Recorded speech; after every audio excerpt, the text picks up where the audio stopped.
I'm so honored to be with you. And in tribute to not just American independence, but to the liberty of all men and women across the globe, I think we're all in large part children of the Enlightenment. And while that comes slightly faster in some areas and slightly slower in other areas, we are all benefits of human liberty, human freedom, and the freedom to write and speak as we wish.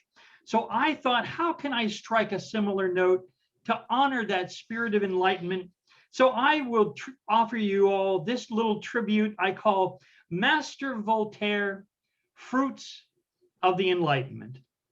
In it, I will remind you of some of the great phrases of Voltaire and offer you a small poetic comment. So here we go. Master Voltaire, flawed genius of the Enlightenment. Master Voltaire guides his studies to build a future vivid and ruddy. Despite his cranky, curmudgeonly ways, his love for mankind shines as bright as day.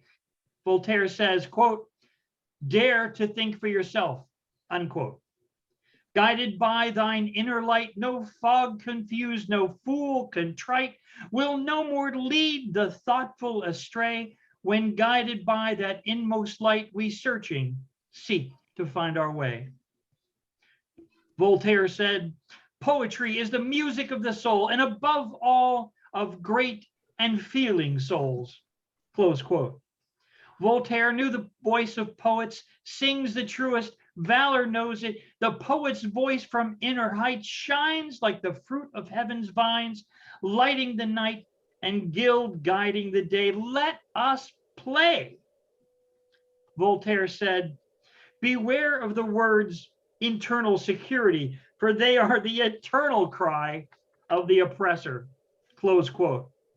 Every tyrant claims the power for the people, saying, it's not for me, I take this hour. It's all for you. I need the power for your safety. I need it now with no delay. No, I don't care what people say. I'll tell you soon when I'll relinquish. You'll know when. I'll tell you when I'm done and finished. Only then I'll never be diminished. Tyrants, said Voltaire, tyrants have always some slight shade of virtue. They support the law before they destroy it, close quote. He needs the power. The people bleed. We need a strong man. We're in our greatest need. He only uses power as he should, like a fire needs a stack of wood. We need a strong man in this hour. He'll ne'er abuse that unrestrained power. This one I like especially. Voltaire said, quote, I hate women because they always know where things are. How many a man, as in wilderness wanders, who in the kitchen can't find the donders? Even Voltaire was at the mercy of those mighty women who hold the Percy. Every item in its place with a sure design is each one traced. But in the wilderness he wanders clueless and without a trace. Voltaire said, liberty of thought is the life of the soul. Close quote. The very act of thought must always be on the wing. How darest we lock and goal the thing? The very act of thinking sails us we out the bridges and off the rails. To think beyond outside has merit. Otherwise, old Warrens hunt we, and no more than ferrets.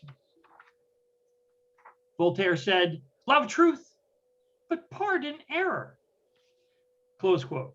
How many times have you heard great vengeance delivered on those who blundered in some fences, not bestowed in passion's heat, nor guided by mistrust or greed, but visited on the poor misguided head 2,000 tons of anger's lead. But just as I celebrate good judgment clear, I would not tax yon well-mooning fool too dear. Voltaire said, writing is the painting of the voice. Close quote.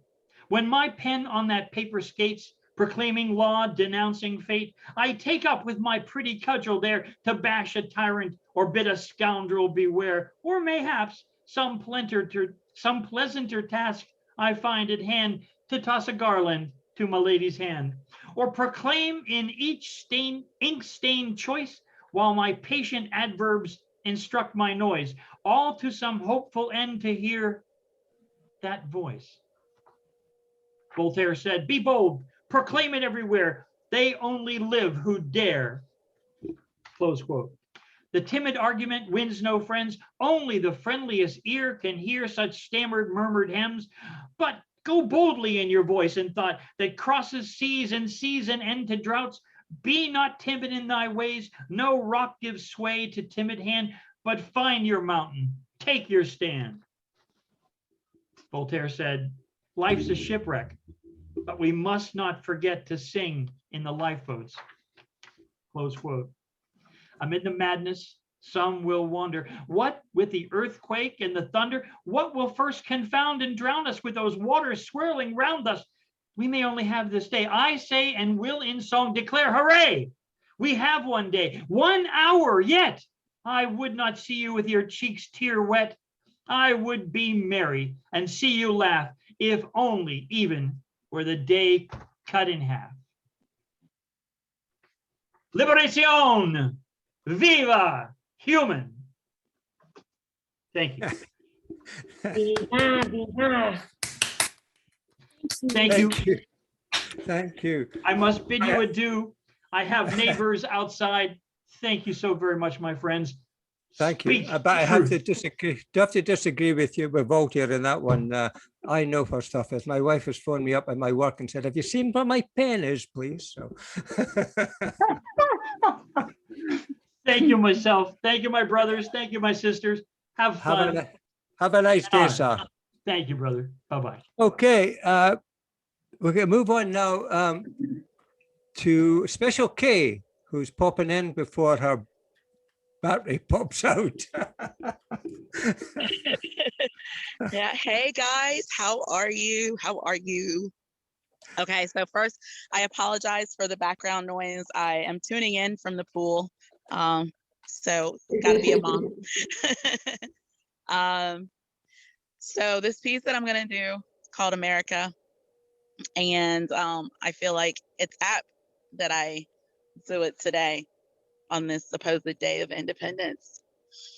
And also, my voice is doing funny things, so I'm gonna try and sing the parts that need to be sung, but I might just start talking them. Hope that's okay with y'all. If y'all want to hear the singing parts, I did do it on Sundays is for Spoken Word on my Facebook page earlier.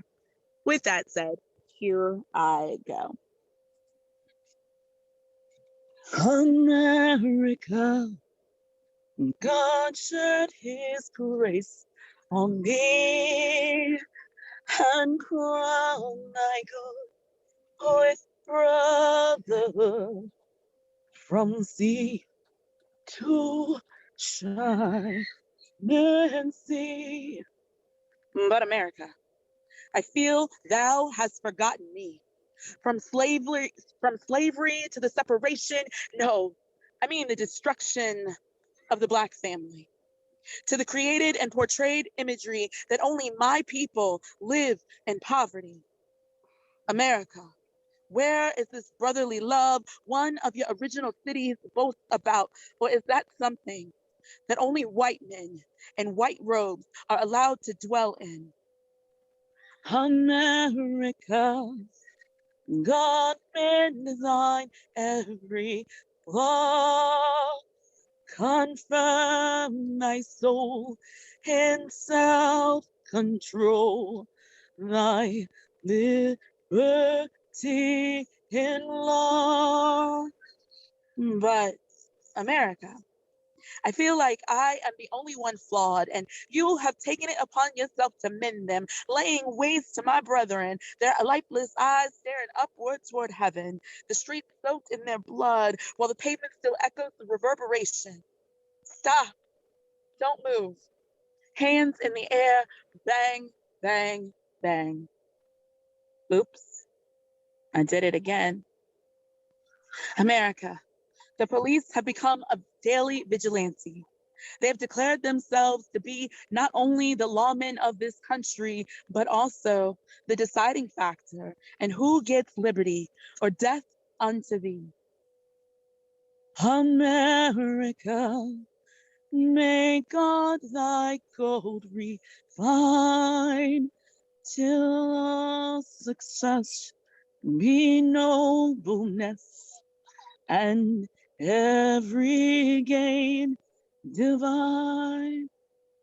But America, your riches have been obtained in all ways unethical, unmoral, and unjust. You have stolen from Africa and every country along the way, and you have forced those who suffered at the hands of your plundering to bow and call you king.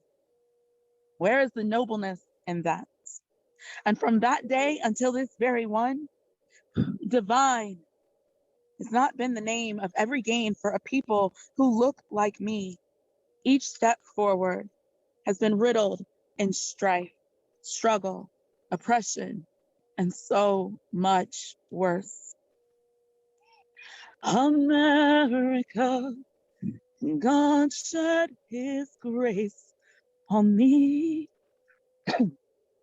and crown thy good with brotherhood from sea to shining sea. But America, you have forgotten the grace bestowed upon your broad shoulders, and your memory seems to fade when it comes time to admit that without the backs of slaves, you would have never made it to this great stage. America, when will you open your eyes and stop pretending to be blind to all that which is negative inside of you? America, when will you demand? No. America, when will you decree? Nah. America, when will you issue justice for all of us? Only then shall we truly be free. Only then can we stand on this, our home, sweet homeland. America, God shed his grace on thee and crown thy good with brotherhood in liberty and law. America, I want to see my son make it to 21. America, my Black son matters to me. America, when will we matter to thee? America, God shed his grace on me and crown thy good with brotherhood from sea to shining sea. America, is it really a happy birthday? Thanks so much. Ooh, wow. I am so glad your battery lasted through that one, Kimberly. That was, wow, that was a brilliant and very apt, very apt. Thank you. Thank you. Very nice poem. I loved it. I loved the poem view. It's wonderful. Thank you. Very nice. Enjoy your day by the pool then. I'm not jealous much as we sit here in fog and rain and everything. So. Okay, moving continents now. Meher, you're next. Hello, everyone. This is what I'm going to be reading is a complete contrast to what we've heard so far. A few years ago, I used to walk regularly in a garden where there was a whole area, a clump of varied cactus plants. So my poem, I have two poems on cacti. Cactus clump. Erect, erect, cacti stand erect, piercing the sky with prickly spikes, emerging from grass, soothing and cool, rough softness compensating for pokes, opening black-tipped fingers to the sky, Porcupine cacti invite sunlight to penetrate deep. How do porcupines make love?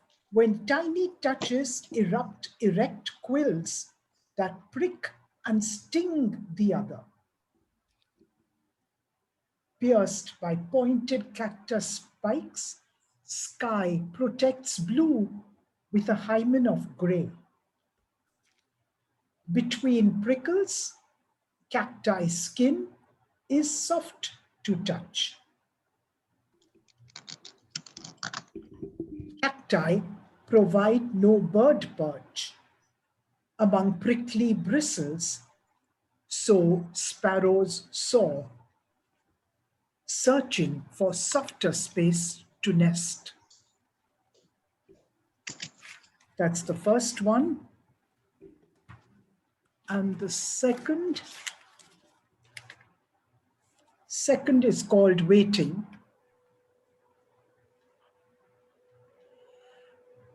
Cactus claws through cracks in broken wall. Roots dig crevices between stone and window wood, where once a woman gazed down a valley, waiting for one who never came. Thank you.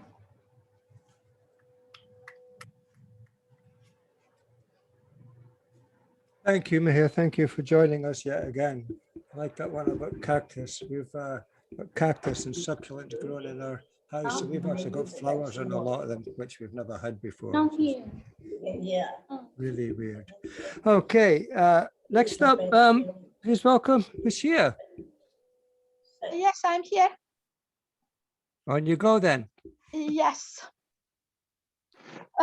So my poem is Kol Nidrei. This expression is in Hebrew and in translation means the symphony of love. For this poem, I was inspired by the real life experience of Sirois. He was a Jew and he also was a Holocaust survivor. His strong story was displayed on the BBC. So, Kol Nidrei, The Symphony of Love by Lucia Daramus. My childhood was often like a melting ice on a window.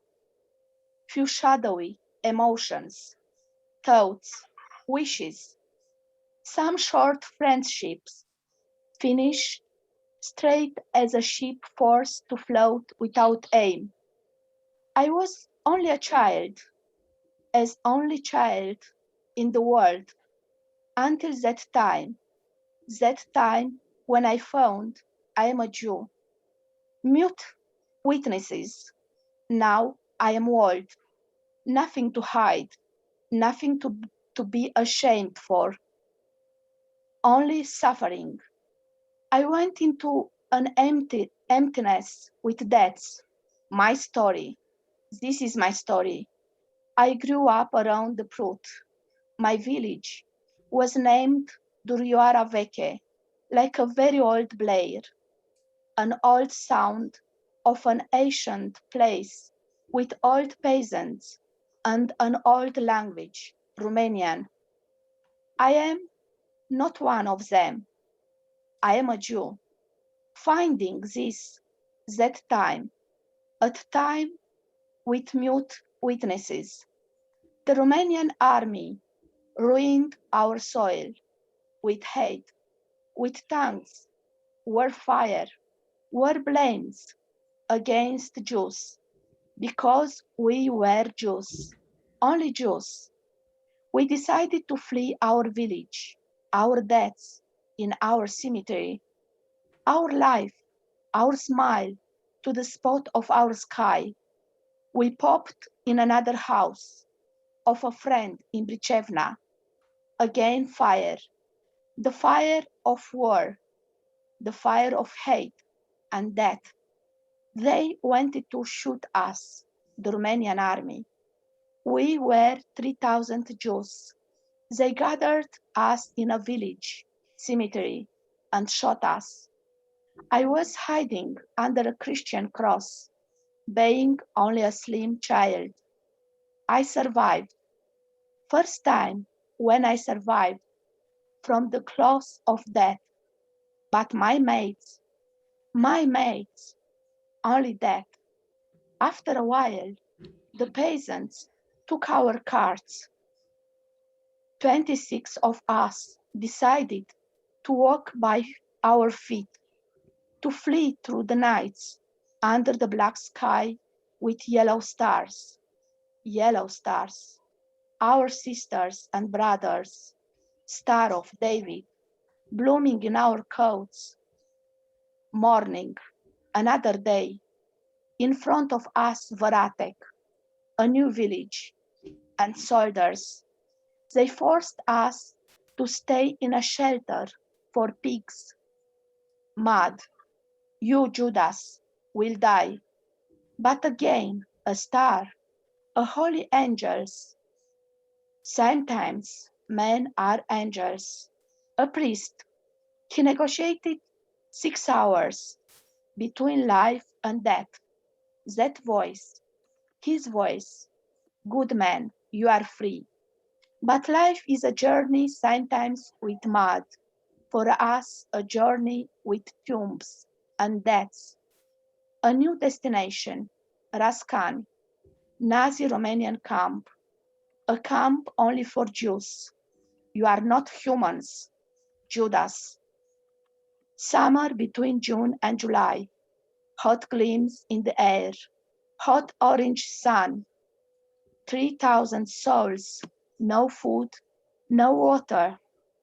Again an angel, a man, Cintacu, broke Antonescu's law, Nazi's rules. One a week he supplied for us small portion of food and water, avoiding our end, walking, walking again under the hot sun. We were moved in Marculești. Jews were killed by drowning, by hate, by starvation. One day we were forced to go to work, forced to work as slaves, eating once a day a watery soup of dirty potato skin and nothingness in our stomach. That time we were oppressed to give to the fighters our precious things. Some of us refused. They, they were pushed in a deep hole, still being alive and covered with soil. They lamented, they yelled, they scratched with their fingers the shore of the hole, fighting for life. Tick tock, the time was passing. Tick tock, death. After 2 weeks, I popped in Soroca village.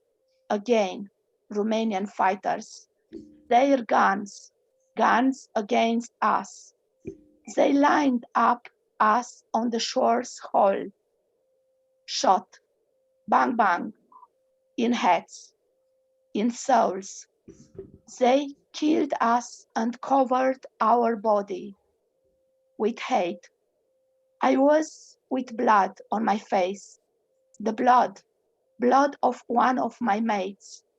I was in death again, and I survived again. I hoped to flee that camp, and I spent a night with death in death's hole. Next day, a day with hope.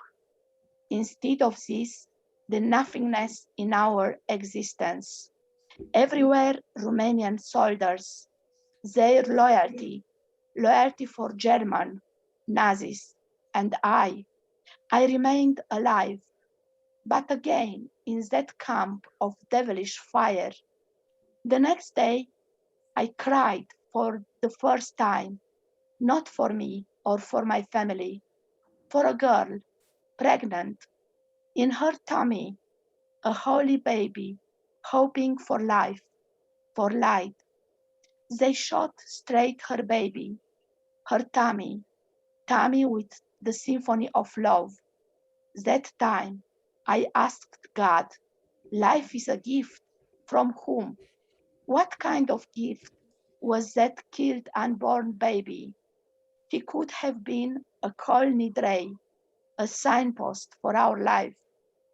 After this, time popped for us. Stop this. And again, walk 29 miles by feet until Nistru. Unable walkers were killed.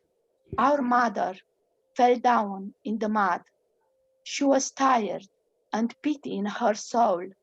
She yelled, boys, go, go, leave me here, go, fight for your life. My oldest brother took up her from the mud, and he carried our mother in his cuddle. Our mother needed that time, our cuddle, as we needed her drops of life by milk in the past. Last camp, Odobovka, winter, minus 36. We sneezed the frozen in our nostrils. Here I met my darling Limba. Her cousin's flesh fell from his body because of frost. Now I am old, nothing hiding, nothing to be ashamed for. I am a Jew. My name is Sirois. That time I found I am a Jew. Am I a sinner? But then unborn child. He could have been Kol Nidrei, a signpost for our life, life, life. Thank you. Thank you. Wow. That was very impressive there, Lucia, as always. Stunning work. Thank you. Okay, we're going to move on now to with people dropping out and coming in. So Bob Kenyon, you're next, please. Thanks, Finn. I've changed the running order of what I'm going to do after that very powerful piece from Lucia. So this is a lighter piece about people having haircuts in unusual places if you didn't stay close to a barber in the 1960s. It's called The Clip. The telephone exchange in Kenny McKinnon's house with its churn of gossip was our first barber shop. We'd not go for a haircut, but for a clip. And that clip depended on your mother's instructions. A bowl-shaped tidy-up, or Kenny's preferred option, which eliminated mistakes, a skull-scraping crew cut. He got to work with the buzz of the razor like a jar of wasps that hoped didn't nick your ear, listening for the snick, snick, snick of scissors as another chunk of hair slithered onto the black cape that prevented your arms from reaching up to scratch your nose. The snick, snick, snick of scissors were interrupted only by Kenny's work at the switchboard, putting you through to Harris 2319. How's the weather today in Kyle? Kamarahau? Yes, we'll be shearing sheep here tomorrow. Jishalis Jonah. We were never offered our option for the clip. Just the slightest trim, Kenny, we begged, as we tried to cultivate shoulder-sweeping locks and the coolness of Beatlemania. Buzz, buzz, snip, snip, snip. Yes, another crew cut. Cool, but not in the way we wanted to be cool.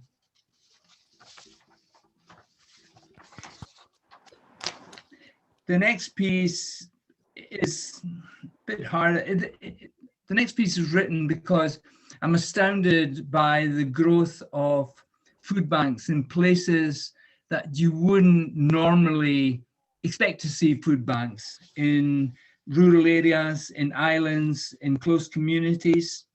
This is called How Has It Come to This? How has it come to this? We ate potatoes until blight destroyed the crop, and thistles, nettles, and weeds grew in lazy beds. We ate fish until £1 million trawlers netted the silvery jackpot and our fishermen fled to the cities. We ate warm pillows of bread until the baker's ovens cooled, while others bought strawberry cupcakes. We ate hungrily on neighbours' soup and pies, but now they stew in our communal cauldron of despair. We queued at food banks and swallowed our humiliation because we had nothing else to chew on. We lowered our heads, staring at chewing gum spattered paving, and trudged home with a blue plastic bag, grateful to open a tin of tomato soup. How did it come to this? Thank you.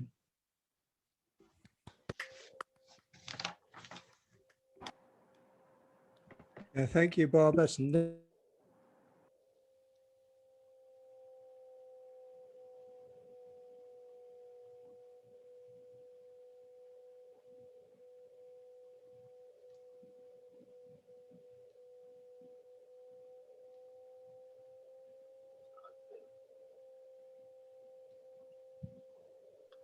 think the CIA has.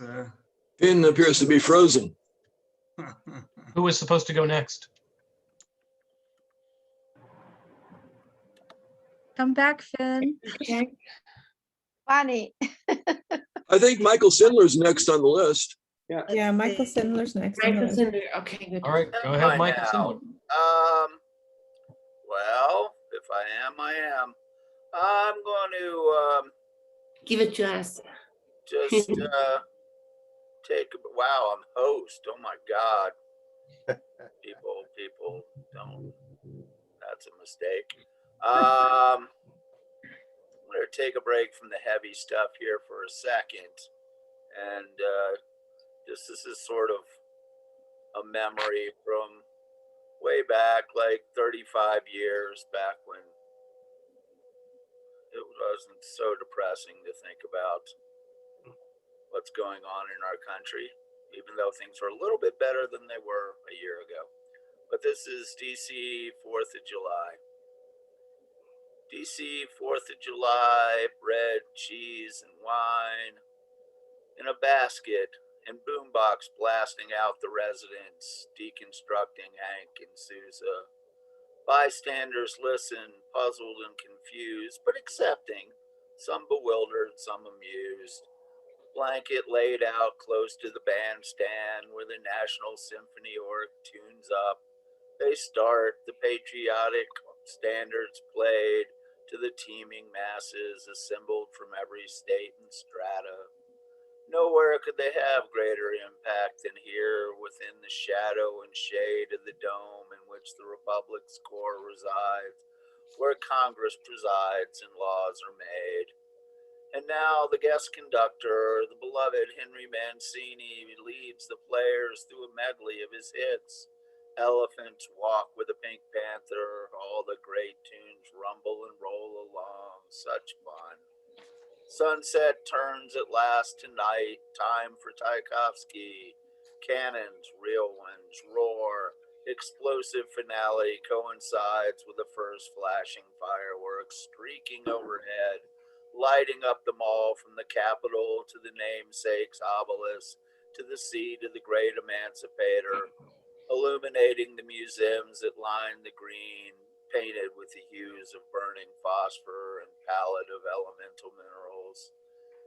The tight packed crowd, a motley melange, all tribes, all races, all the peoples of the planet rejoicing, merged in hopeful communion, here in our collective joy and deep appreciation of difference and homogeneity, the realization of singularity, all truly one in a hybrid nation.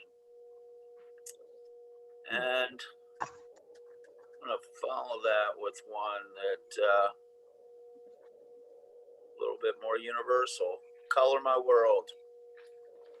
And I'm really happy this is in a new anthology that finally came out from Lighthouse Writers, called All the lives we ever lived. And so color my world.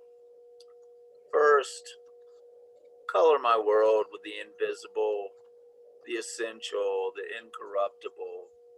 Grab the widest of brushes and dip it deep into compassion, swirling it until every bristle is saturated, making wild, sure strokes across the background of being. Cover it thickly, a viscous gesso, grounding all that will float and flow upon its surface. Let it dry slowly with a warm breath of love, freeing vapors of longing, rising and disappearing into waning clouds of thought.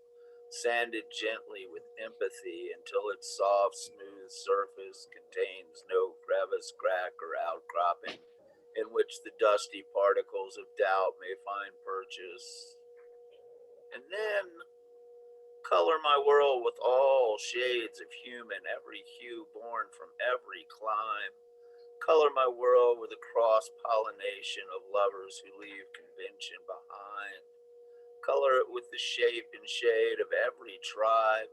Color it with strands and curls and ringlets, with fuzz and stubble and wild cow licks. Color it with eumelanin and femelanin, with freckles and tans and birthmarks. Color it with rashes and sunspots and scars, with albinism and vitiligo. Color my world chocolate, saffron, annatto, and peach. Color it oat, wheat, cumin, pecan, and chickpea. Color it delicious. Color my world raw umber, burnt sienna, burnished copper, and dimpled bronze. Color it smooth amber and saturated coral. Color it pale chalk, glimmering sand, and fragile rust. Color it hard and strong, soft and malleable, cold and warm, and always beautiful. And then color my world with every chroma, every pigment of plant and plumage. Color it deep forest and shocking chartreuse green. Color it swaying poppy, slithering salamander, and fluttering cardinal red. Color it bold sunflower and tart citrus yellow. Color it ripe cut mango, darting goldfish, and roaring tiger orange. Color it resting robin's egg, scampering scarab, fluttering morpho wing, and waving water blue. Color it drooping wisteria, plump grape, and slow sea snail purple. And then color it striped and spotted and spiked and rounded. Color it subtle and brilliant. Color it pastel and iridescent. Color it contrasting and complementary. Color it microscopic and vast. Color it wisdom and passion. Color it intellect and faith. Color it action and thought. Color it kaleidoscopic. Color it a rainbow encircling the horizon. Color it everything. Color it now. But most of all, with every stroke, every movement, every touch, color it love. And being the fourth, I just think it's essential, especially, coming from the place of privilege that I do as a white person in America, to remember all the people who actually built so much of this country and are responsible for so much of the best of it and still receive the least. And I'd just like to read this piece by Langston Hughes called I Too. I too sing America. I am the darker brother. They send me to eat in the kitchen when company comes, but I laugh and eat well and grow strong. Tomorrow, I'll be at the table when company comes. Nobody'll dare say to me, eat in the kitchen then.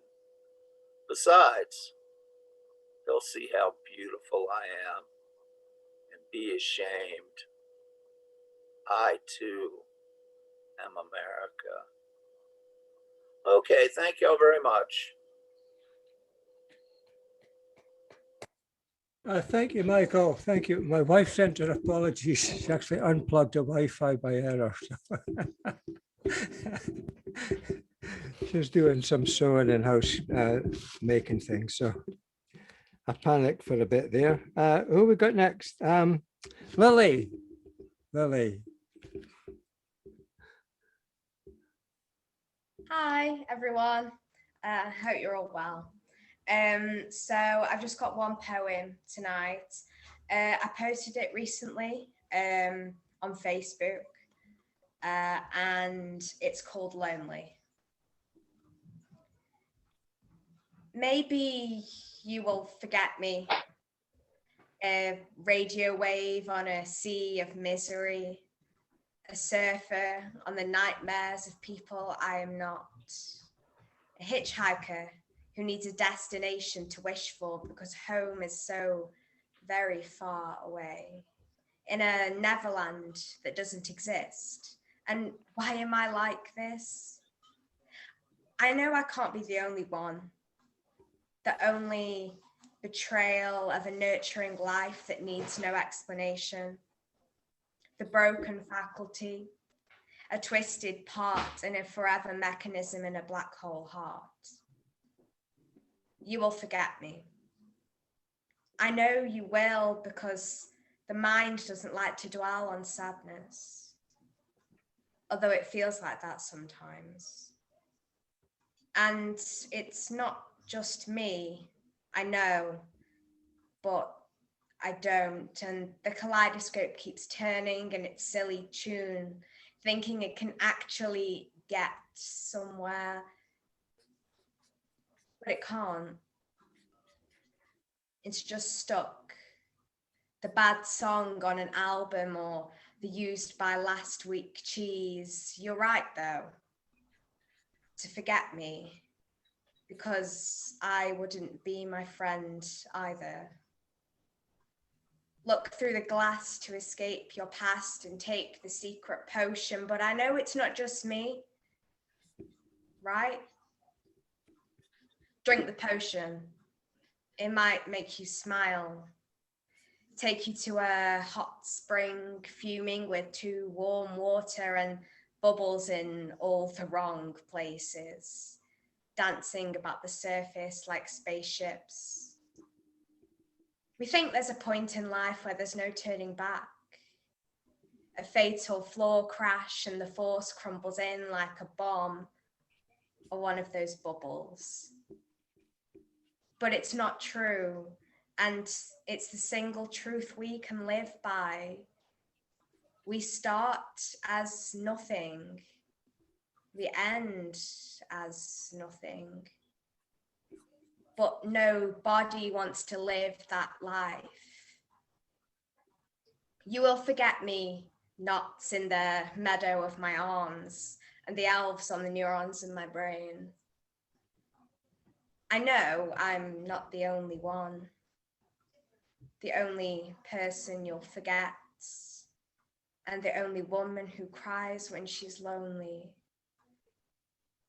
But she's lonely, and I just wish there was someone like you with me. Thank you, everyone. Oh, thank you, Lily. That was beautiful. Thank you. Thank you. Wow, thank you very much indeed. All right, Generalissimo. Hello, everyone. I think Finn must have it out for me, putting me behind Lily, because she's incredible. I don't know. Every time I hear you, it seems like it's more impactful every time. I do want to make an announcement that I received a book in the mail called Humble Dove that was written by Mr. David Lea Sirois. And it is one of the most pleasurable poetry read you will have. It's just fun and light and airy and fantastic. And he's got so many different sides to his poetry, but this is a really wonderful, thoughtful book. But I'm just going to read my stuff right now. I'll start off with two pieces. The first two new pieces are, I have two new pieces and an old piece. So the first one is a little haiku called Poet's Lament. I shall bare my soul with words and tattered nerves so my voice can be seen. And the next is called Bridge Burner's Lament. Two laments, a lot of lamenting this year. Bridge Burner's Lament. Is it possible to burn a bridge without lighting a fire, without accelerant to spread the flames? Is it possible to burn more than one bridge at a time, bridges that live miles away from each other?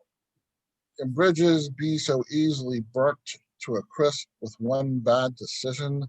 Can one bad decision cause time-consuming daily detours that cease being detours, transforming into permanent extended commutes? The New Age arsonist burns down necessary structures with words and attitudes, and unfortunately, ashes cannot be used to resurrect the past. Ashes composed of carbon black will linger in the air and likely lead to asthma and lung damage. Of course, the arsonist never intended to burn bridges. Of course, the river will still exist, new bridges will get built, and people crossing those bridges when they come to them will cross them as if they were always there. But their breathing will be plagued with asthmatic wheezes and constant coughing through lungs scarred by someone else's bad decision. And this is a piece that I wrote in the last year. It's called Why I Keep a Midwife on Speed Dial. Anger does not always happen as screaming, yelling, stomping of feet, fists clenching, teeth gritting, furrowed brows, tattered nerves. Anger is not always born of aggression. It can be born of hurt and confusion from a womb unaware of the existence of its pregnancy, conceived via an act of deception or betrayal, from a night of passion that foreshadowed a proposal of forever, but materialized into a morning after that transformed into an insidious, compartmentalized ghost. Anger is not always loud. Anger can exist in silence and stagnation. Anger may not have hard edges that cut and bruise all who come in contact with it. It can be soft. It can be amorphous, made of quicksand, encompassing its host and suspended animation, causing phantom paralysis till whoever owns it realizes the phantom is a phantom, a figment of an emotion or a feeling or a reaction to a life event or events that happened in the past that is exactly what it is, the past, which can't exist in the present or future due to the fact that the past can only exist in the past. Then the anger starts to shed its skin to reveal a hollow inside that is a breath long held, now exhaled, let go. Gracias. Oh, gracias. Thank you. Thank you. And you're right about that wee book, David. It is excellent. And yeah, thank you. And since we're talking about books, I might as well put my ones out as well just now. You can only buy it direct from me or my publisher. It's always better direct from me, obviously. And it's not on Amazon yet, so it's up to publisher. So anyway, we're moving on, and we have now our first new blotter of the evening. Please welcome Bonnie Sophia. Hi, here I am.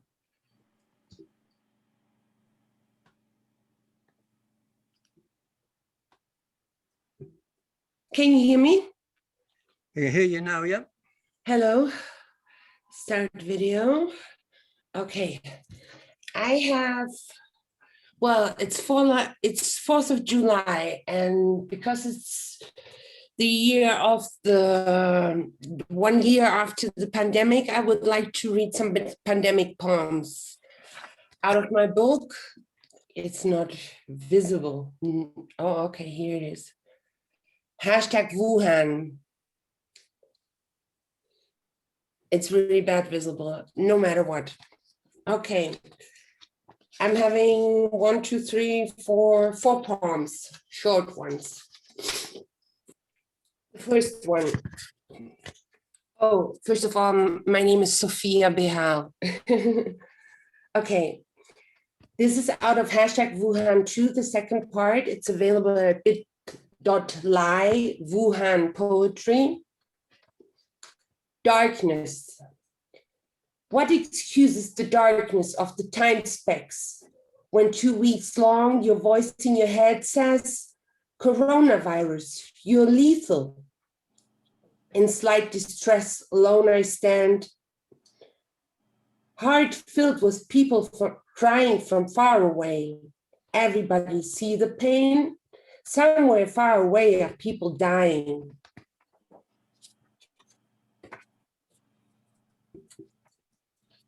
The next one, thank you, Finn. The next one is Wuhan. Wuhan. Wu, is it you? Long ago, year here, year there, go low. It drives me nuts, all the stats. 1,000 infections, every hour raises. Wuhan, we promise Corona, we will never let you win. So I cried a tear. What about next year? Let's pray to the Lord, it's our own world.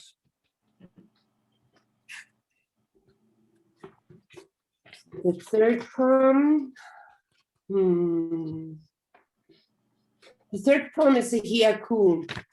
Corona, are you set yet? 2% is all you get. Away with you now, get.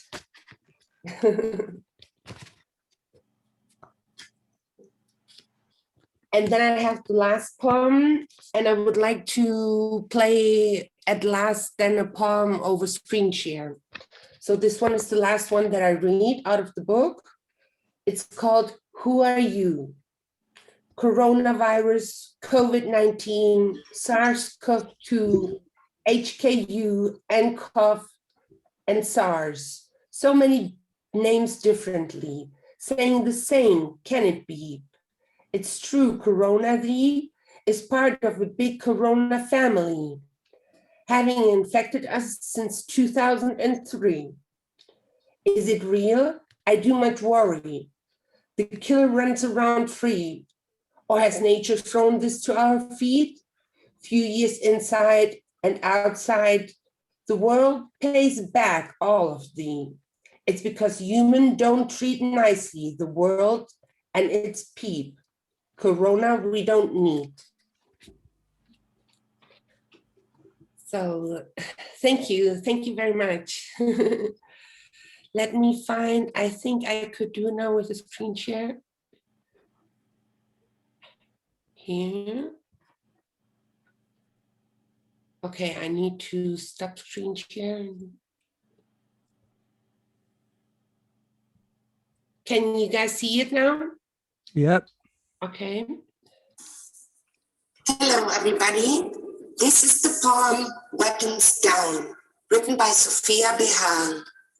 I, pointing at you, soldier, with my daisy, I will do to you, I guess daily. Dear sinister, how hard is it to see a wonder, a flower?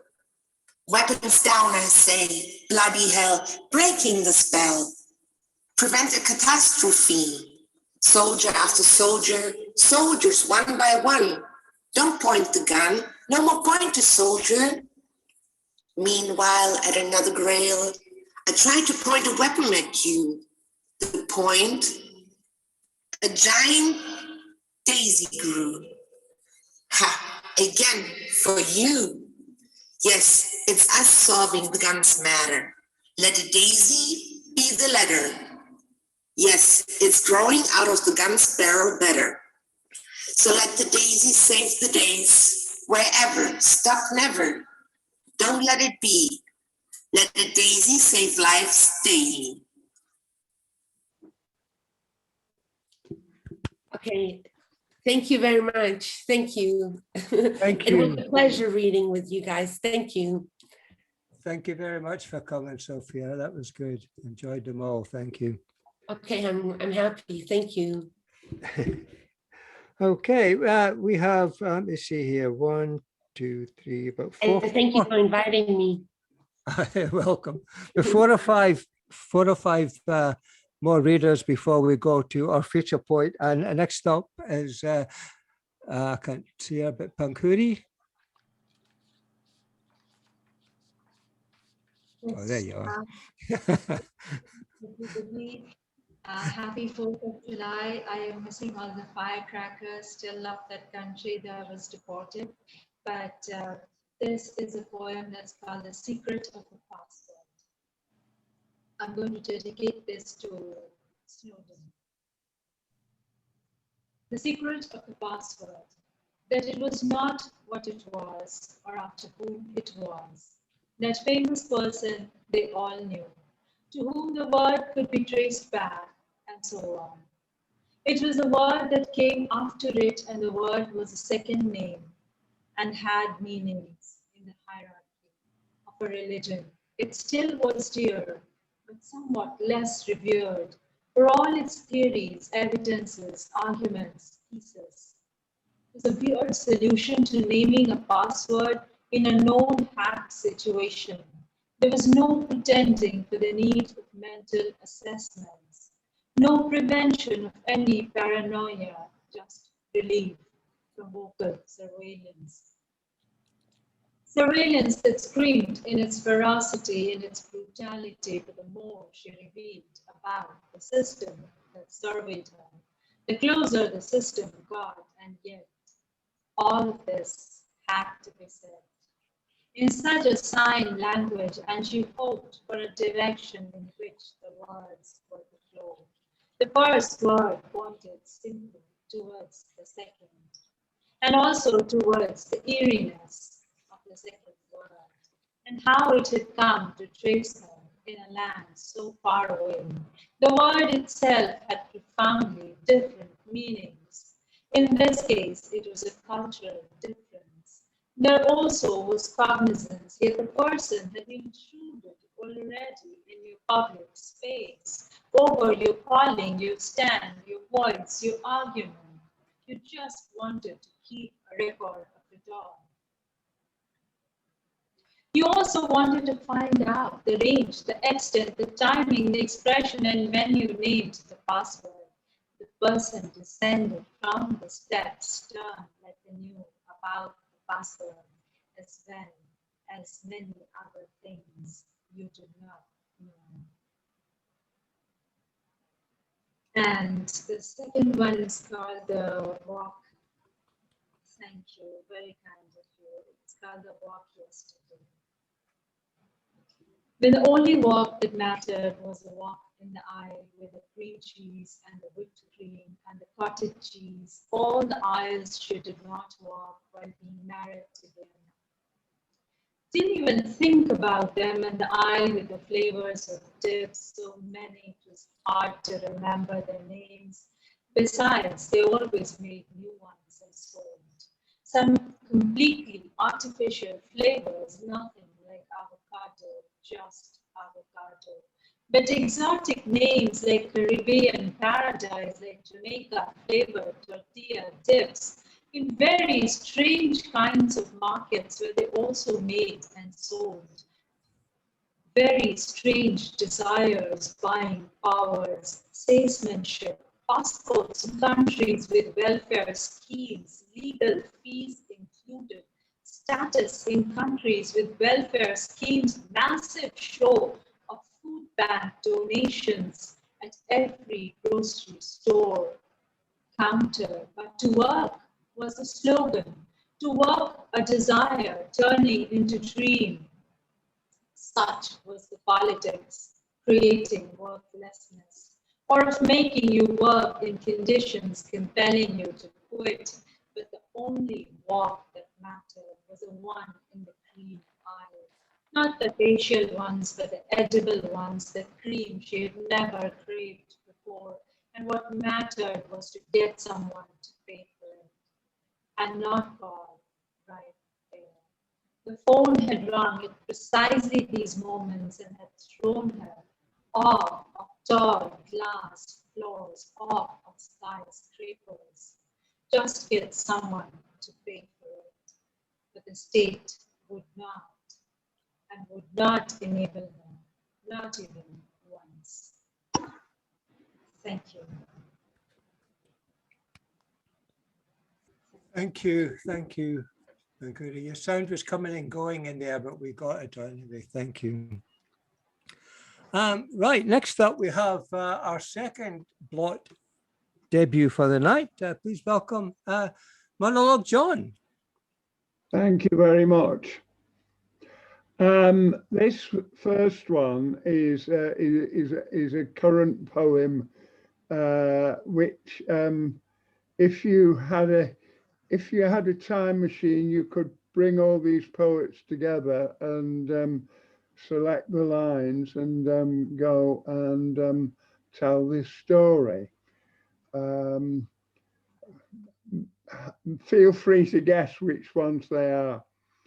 I won't arise and go now and go to Innisfree. I'll sanitize the doorknob and have a cup of tea. I won't go down to the sea again. I won't go out at all. I'll wander lonely as a cloud from the kitchen to the hall. There's a one-eyed yellow idol to the north of Kathmandu, but I won't be seeing him right now, and nor I think will you. As the dawn comes up like thunder on the road to Mandalay, I'll make myself some supper and eat it off a tray.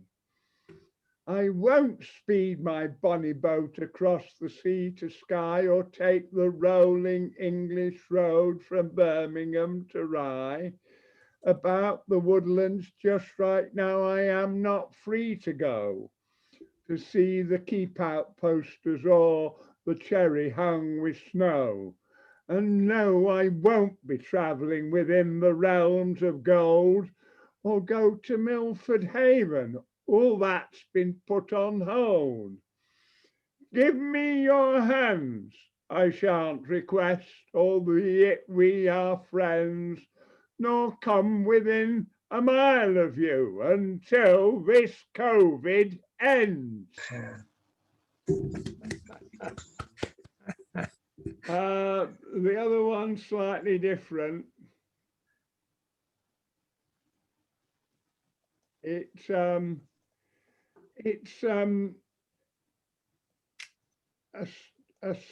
was originally a song, but it works as a spoken word, and maybe it can be my sort of signature poem.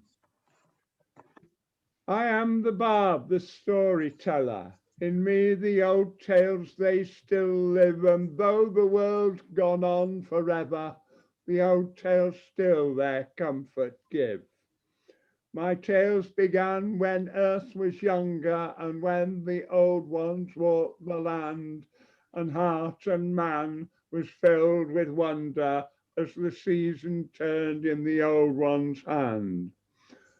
I told my tale in forest clearings, of Herne the hunter's mighty arm and Shivra's fairy bark, still steering across starry bog until the dawn. I am the bard, the storyteller. In me the old tales they still live, and though the world go on forever, the old tales still their comfort give. I used my tales to ward of danger of jack-o'-lantern's impish ways, to comfort friends and welcome stranger to speed through winter's iron days. My tales brought rest to lovers parted by foreign wars and icy sea, for though they lay quite broken-hearted, the old tales gave to them some ease. I am the bard, the storyteller. In me the old tales they still live, and though the world go on forever, the old tales still their comfort give. Old tales, old songs of past glories, I lay before you as I stand, and as you hear these old stories, it's thanks to bards that they still walk the land. I am the bard, the storyteller. In me the old tales they still live, and though the world go on forever, the old tales still their story give.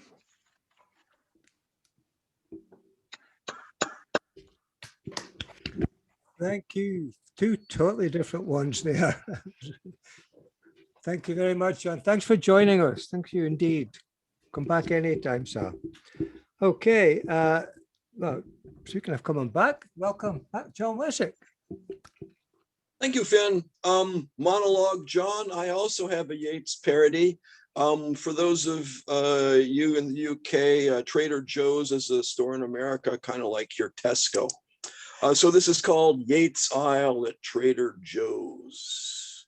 I will arise and go now and drive to Trader Joe's, and shopping cart wheel there, all steel and plastic made. 14 aisles will I find there, full of shoppers, I suppose, looking for curry, vodka, marmalade. I'll sample tofu sausage beside the false wood mass, but careful must I park on pavement packed with SUVs, and I shall buy some pasta, for pasta boils up fast. Toppings, basil, pine nuts, grated cheese. I will arise and drive now, no time to cook, too much to do, since on this poet's budget it's hard to eat gourmet. I'll stand at the checkout, slide my bank card through, then take home a crate of $2 Chardonnay. Okay, and here is a rant about one of those other poetry readings. It's called, Do I Have Time to Read One More? No! Mastodons still roamed the earth when tonight's poetry reading began, but you wouldn't know that, would you? You arrived 10 minutes ago and cut in front of the 15 readers who are still waiting. 2 passed into menopause and 1 developed an enlarged prostate during the feature. You told the MC you had to run off to your daughter's wedding, which will happen next to your grandfather's simultaneous funeral across from the baseball field holding your son's Little League playoff. If you're in such a rush, how did you find time to read us 7 poems, your head down, staring at your paper so you didn't see the next reader on the open mic list die from old age? Honestly, it feels more like you read 17 due to your long-winded introductions. No one cares about how the rhubarb marmalade you spread on your gluten-free toast inspired your poem. Each member has shown you more patience than that of the love child who would have resulted if Gandhi, Martin Luther King, and Mother Teresa had had a 3-way. For God's sakes, have some consideration. Some of us would like to visit our grandchildren before they become parents, would like to walk among the pines before the sun swells to a ball of radioactive flame that engulfs the earth. Thank you. That's it for me. I honestly don't think I've seen so much finger snap and applause, heads rolling with laughter and agreeing in any Zoom everywhere, John. That was just brilliant and so true. Thank you. Thank you. Okay, well, Anna Somerset, you've got to follow that.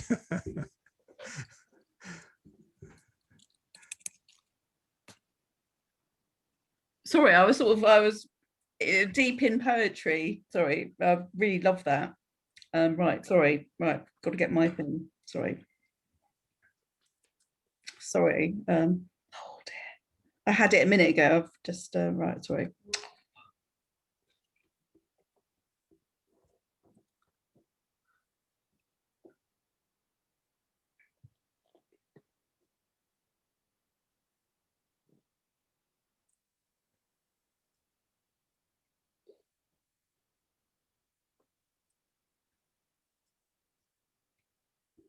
Right.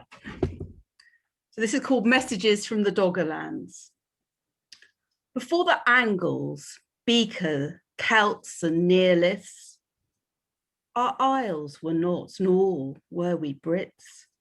A co-joined twin, Britain's mirror sister to our right, gave on to Europe, and the Thames, Rhine, and Rhone were one.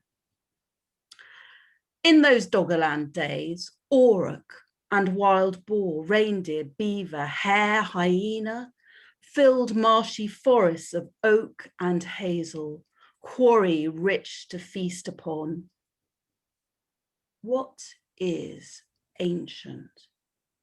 12,000 years ago, bone carvers' spears caught whales, whilst dolphins flanked their long canoes, seals hauling out, and the bull seals' insistent hiss sang out once on the temperate shores of Doggerland. Foraging done, at group meets, men and maidens' flesh found flesh, and autumn lust brought summer births and warmth for colder days. Did we have words to woo, or did men hiss like seals, or did eyes catch fire like now? Those mesoliths saw seals as sisters, yet consumed their flesh. At Goth's cave, appetites more sinister still were sated. A skull cup carved to sup on brethren's blood. 7,000 years ago, our shadow, Doggerland, downed in a single day by tsunami and Storega slide. Shadows flood our dreams today, and waking offers less clarity. From once temperate Doggerland and our Mesolithic kin, a warning of the eloquent hunger of the waves, that our murky future is unfathomable and human appetites inexhaustible.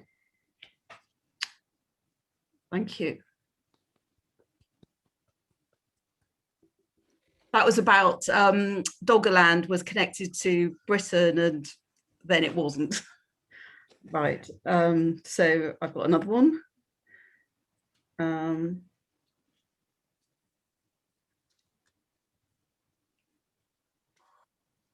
It's called How Did We Get to Here?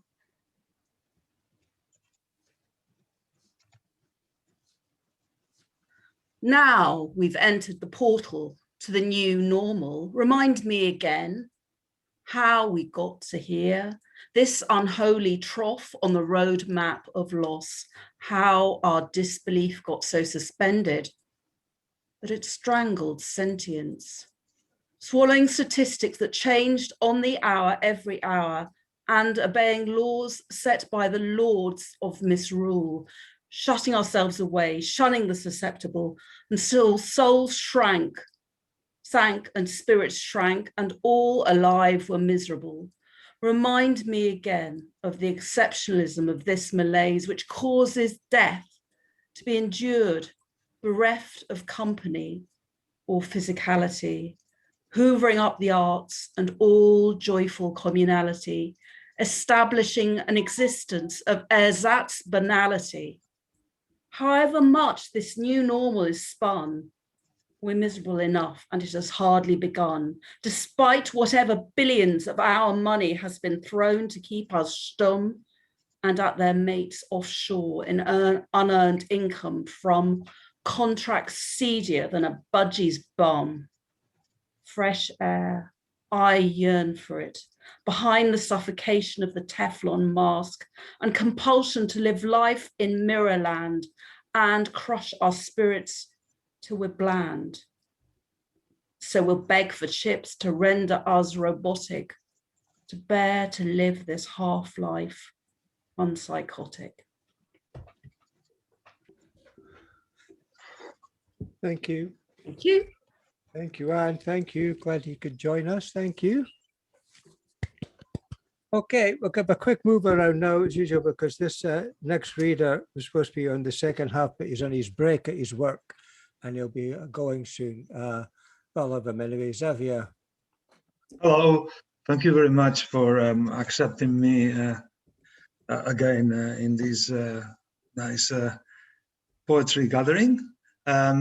it is quite interesting how some people are celebrating their Independence Day when in Catalonia we celebrate we lost a war. And of course, we're not independent. You see, it's quite an interesting emotion that you're showing, guys, that I cannot even comprehend, neither intellectually nor emotionally. A lot of the times I encounter a lot of people that think about emotions and write excellent poems. In my case, I just need to express myself, and I just see emotions and as objects of inspiration. And I was given the opportunity to submit a poem called Misery. I'll read it in Catalan first, and then I'll read it in English, if I shall. La misèria. A través de nits inquietes i de somnis desials, la misèria consumeix tots els racons del nostre cos. No s'atura mai, no escolta raons, ens segueix pels nostres camins, ens busquen els amagatalls, ens embogeix en pregàries buides. Ni la calor de l'estiu pot aturar la seva embranzida. Ni el fred de l'hivern pot crear un moment de pau. A través de l'expiració del vent desgavella la nostra inexistència. A través de cremar l'alè del foc destrueix els nostres herois. Seguda a l'arc de Sant Martí, amb una postura lleugera, ens observa sense ser observada, ens tortura sense sentit. La processó dels nostres guerrers entre infinits camps de lava freda i la interminable neu en flames és la seva victòria sarcàstica. A través de la pluja de sequeres i xocs d'ones a la sorra, difumina les nostres esperances, embruta el nostre amor propi. Desesperats, esperem quiets per la llança que penetri els cors. No té pietat, no coneix la justícia. Ens deixa vius una altra eternitat. And now I'll read it in English. So it is misery. So through restless nights and unfair dreams, misery consumes every corner of our body. It never stops. It doesn't listen to reasons. Follow us on our paths, searching for us in hiding places. It drives us crazy with empty prayers. Not even the heat of the summer can stop its push. Not even the cold of winter can create a moment of peace. Through the expiration of the wind, it unravels our non-existence. By burning the breath of fire, it destroys our heroes. Sitting on the rainbow with a light posture, observes us without being observed. It tortures us senselessly. The procession of our warriors among infinite cold lava fields and endless snow of fire is its most sarcastic victory. Through the rain of droughts and shockwaves from sun, it blurs our hopes, it pollutes our self-love. Desperate, we wait quietly for the spear to penetrate hearts. It has no mercy, it doesn't know justice. It leaves us alive for another eternity. There you go. And for me, it's not today. I'm going back to work. A Gracias, pleasure. gracias. Yeah, Thank you. yeah, and I hope the USA will become the hope that we are seeing on the TV. I think you are on the right path, but just keep on fighting the bastards. We will. Thank you, sir. Thank you. Thank you. Right, we have one more reader now before we get to a feature point, and it's very apt because I actually met this reader in virtual France, shall we say. Please welcome Becky. Becky who?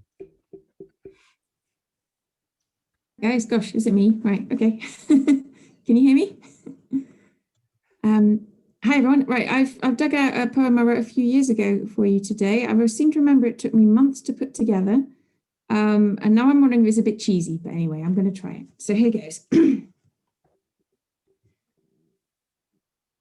Today, hang on, let me start again.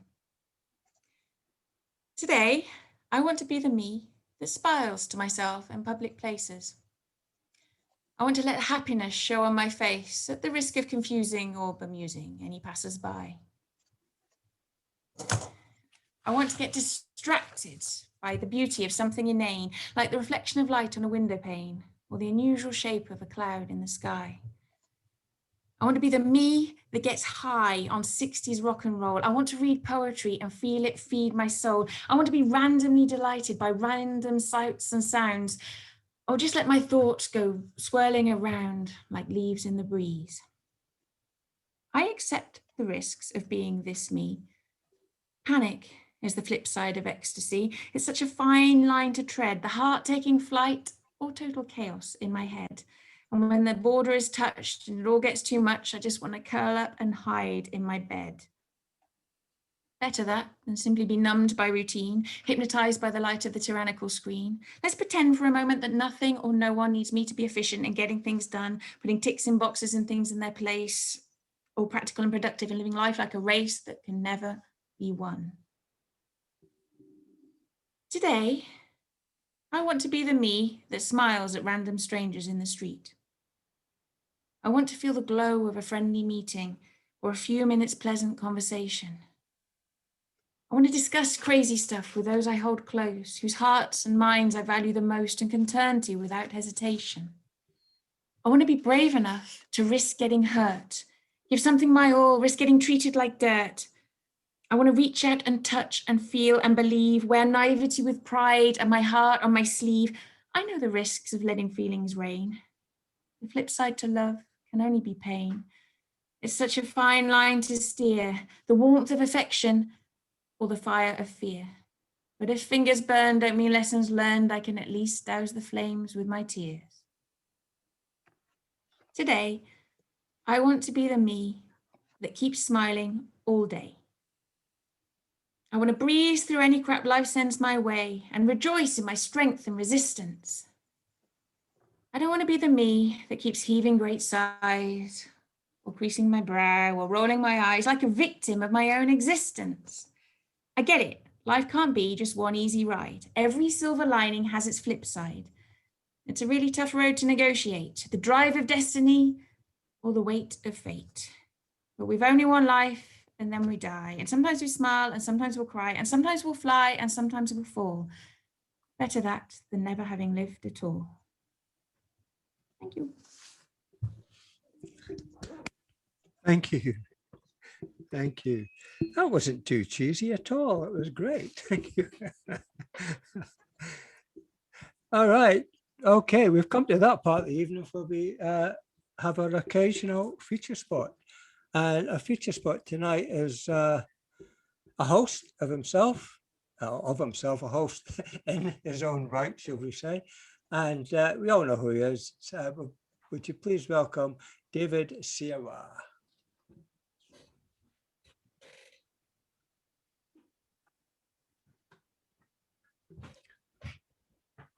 It helps you unmute yourself, Can't hear sir. you, David.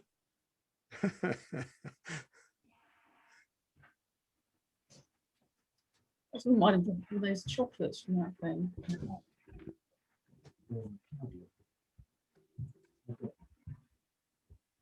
Still no sound coming through, David. Yeah, there's nothing, David. We can't hear you. It doesn't say you're muted, but we're getting no sound.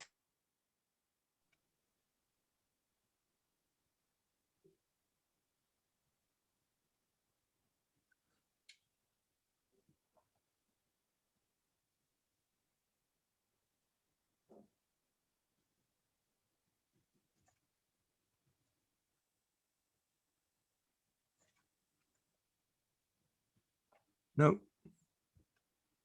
You no sound, David. Your lips are moving, but we can't hear you. It's the headphone.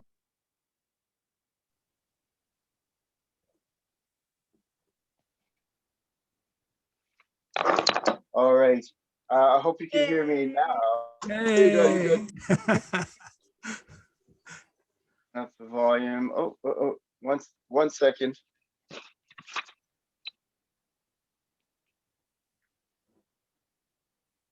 All right. You can probably hear me now, right?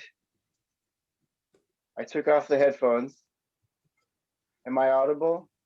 You're very audible, sir.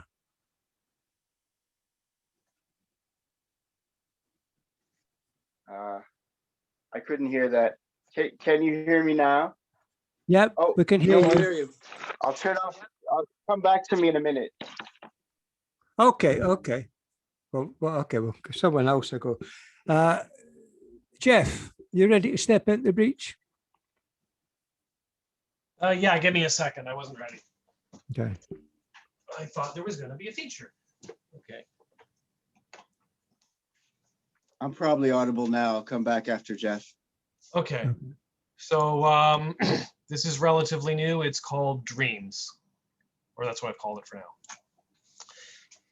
You're a very bright boy.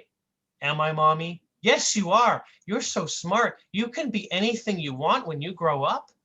I want to be a writer. No, don't be that. But you just said you can be anything else, though. Anything you want. Maybe I'll be a journalist then. No, that's not a good one either. You said I could be anything I wanted. Journalism doesn't pay well. You can't support a family. Maybe I don't want a family. I just want to write. You know, you get real good grades in math. Why don't you do something with that? Because I don't like math much. I like writing. But you're good at math. Why don't you become an accountant? They make good money. I don't want to be an accountant. Why don't you go into computers then? I hear there's lots of opportunity in computers. I don't want to go into computers. Why don't you be a doctor or a lawyer or something nice like that? I don't want to be a doctor or a lawyer. Well, what do you want to be? I told you, you can be anything. I want to be a writer. No, don't be that. But that's what I want to be. You know, Uncle Vern's always looking for new executives at Heath Widgets. I don't want to be an executive, but Heath Widgets pays real well. Widgets are high in demand in the manufacturing sector. I don't even know what a widget is. I don't know either, but they make money and you can support a family. Maybe I don't want a family. And you can get a big house like Uncle Vern's and a nice car. I don't want a big house or a car. I want to write. But why do you want to write when there are so many other things? Because I like writing and that's what I want to do. But why? I keep saying you can be anything you want. I know, I want to be a writer. No, don't be that. Okay, Mommy, I'll be something else then. Good, good. What do you want to be? You can be anything.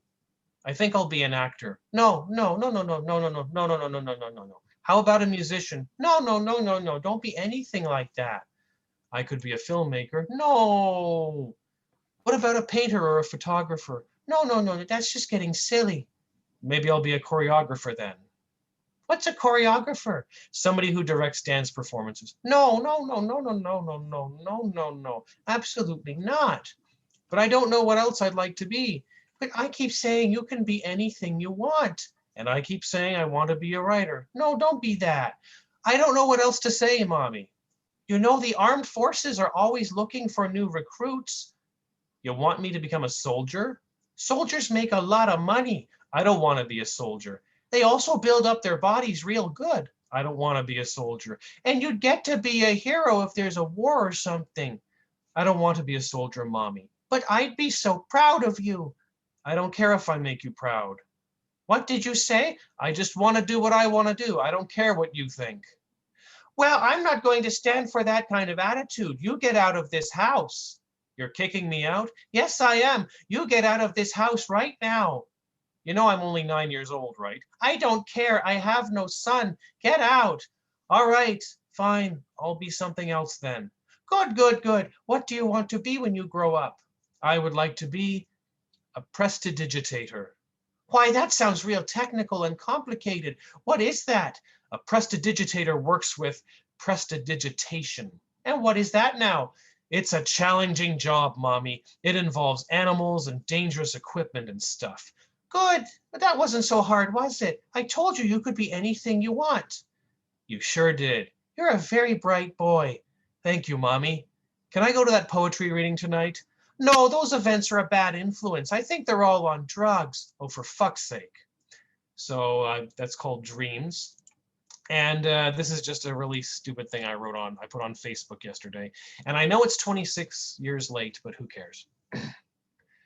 Desperado, a Roberto Rodriguez movie.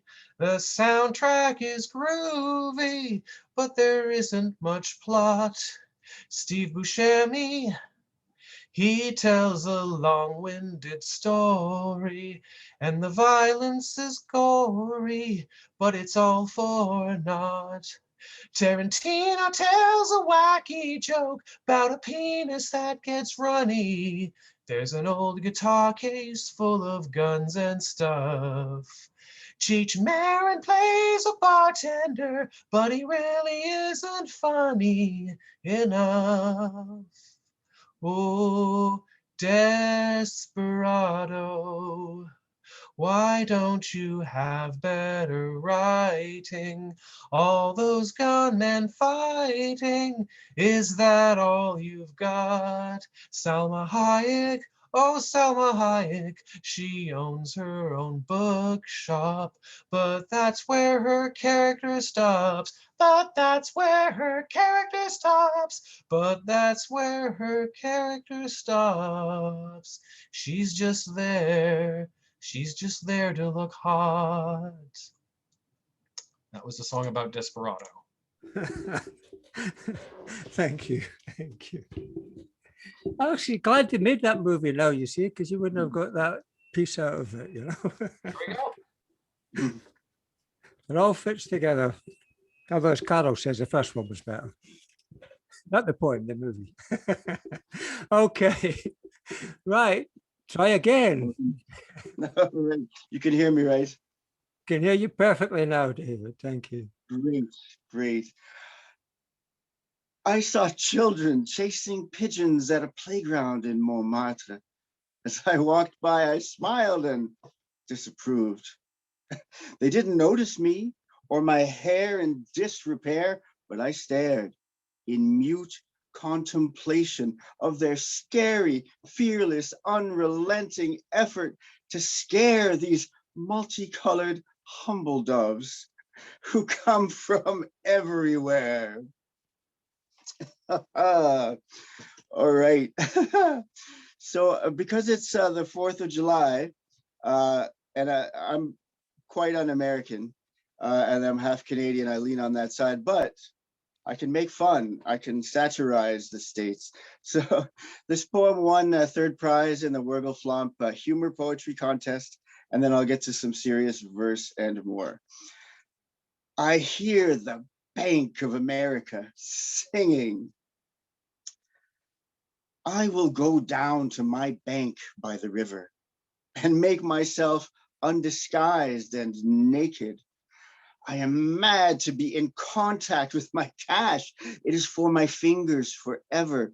So youthful and crisp, I could request a red wine vinaigrette to sprinkle upon it.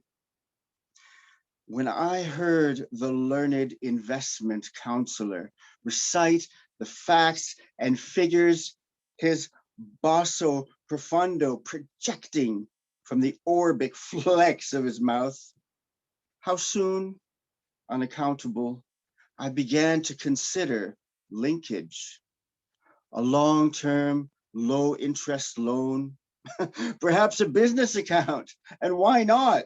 I am huge, I possess more presidents than I need. I will freeze them in space and proclaim myself a corporation. I will not wade in the maze of velvet ropes, though I have in mystic play run my fingers along their plush loveliness. I instead must move to the head of the business line and hold the virile teller in my manly gaze.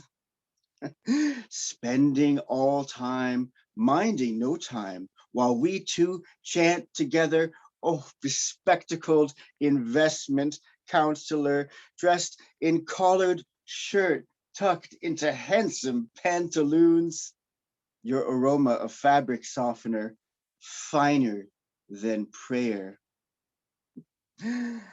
I hear the Bank of America singing after eating Fleet Bank for breakfast. I hear the varied carols of customer service representatives intoning myriad monetary options, cheering the freshman customers and summa cum laude alumni alike, who, after a brief survey describing their banking experience, can win themselves a morsel of milk chocolate. Oh, overdraft protection. Oh, wise avoidance of insufficient funds in the dusky past, sadly resulting in countless $25 charges. Oh, Captain, my erect and fertile institution, I am aching to press my flesh against your million billboards with their ecstatic ethnic business women in their muscular Vipers, Lexuses, and Beamers. The men pass by under the easy pass. I, like the late risen yellow sun, sleeping on the surface of the sea, I am heavy with love, with love. Mercy. All right. So I hope you enjoyed that. This is called the thanks. This is called The Body of Light. Dearest, I'll seek the secret to liberation. After this bed, let's go of me. In a dream, I waited in line for communion at Christmas time. When I reached the when I reached the beaming priest, he held no white wafer and never said the body of Christ. Instead, he gestured broadly around us and firmly, warmly whispered, the body of light. This is the body of light. The longest journey begins at the base of the spine and finishes at the crown of the head, seventh heaven, God intoxication. Our words lose their bodies in this ocean of breath. Sun and moon share one soul between them, and you and I are cut from the same cloth. The coffee you often let sit in your cup, which you probably left for the angels, I privately pour into my form to mesh with your silky spirit. Dear one, you alone know I am hungry for nothingness. How my inner voice chants, let go of everything, let go of everything. You sent me a twilight reminder writing, let go everything. I love how you left out the of. Nothing holds us at all, neither breath nor false concepts nor webs of eloquent words. All right, this poem is called Still, a meditation on meditation. It was in the Bombay Review. The dead can do it. From them I learn to be still and quiet. Still, my thoughts are loud. Still I murmur in images. Still, there are minuscule movements I cannot control when I sit still. Gentle tremble of hands, eyes, lips, and the mind's blizzard of pointed letters. In a not quite forgotten full lotus pose ritual, I begin to fill my body with an expanding soul steeped in the spirit of the whole universe's blue lotus. One turning. Night unfolds the contours of her charcoal velvet blanket, and I sense my red magnetic spirit drawn to you more than before. Another movement I cannot control. My emptied hands reach for the circle of light you wear around your dancer's figure across the border river. Echoes of your evening teachings, lightning on my inner night's horizon. Electric charges surge through your form, flicker in your liberated laughter and gentle maple sugar tones to flash truths before my heart's eye. In the beginning was the Word, and the Word is with you still. Stage of the spoken world. This is the year of the key. This is the year of the coin. This is the year of the word and the digits of the code. This year is the new alone. I take a walk in twilight quiet, Paul Valéry's sapphire habit, to break from day's web of words. At times I flow with time or stride forward while my mind stares behind. Memory wears a necklace of knives, each one meant for a wound of mine. But the persistence of time perpetually liberates us from history, moves me into total mystery. Valéry's question echoes, will you sing when you're reduced to vapor? I want to chant at all the changes of our day, dawn, noon, dusk. Midnight walks toward me. She never changes pace. The sorrows of my changing face. Who called to me from the myths of earth? Echo of my first song of mirth. Why pick up the rusted chain again of my time-worn story and drag it across this doorstep my shadow stains? Keep the vigil of open vision, circle of timeless space, spacious time. Outdoors, dusk has turned to dark, its tendency toward a round trip. The best way to end my nightmares is to face them. The play I appear in forever starts over, refrain of ocean waves, sunlight sculpts with fire. The now is a newborn I've never before seen. I touch it with tender uncertainty.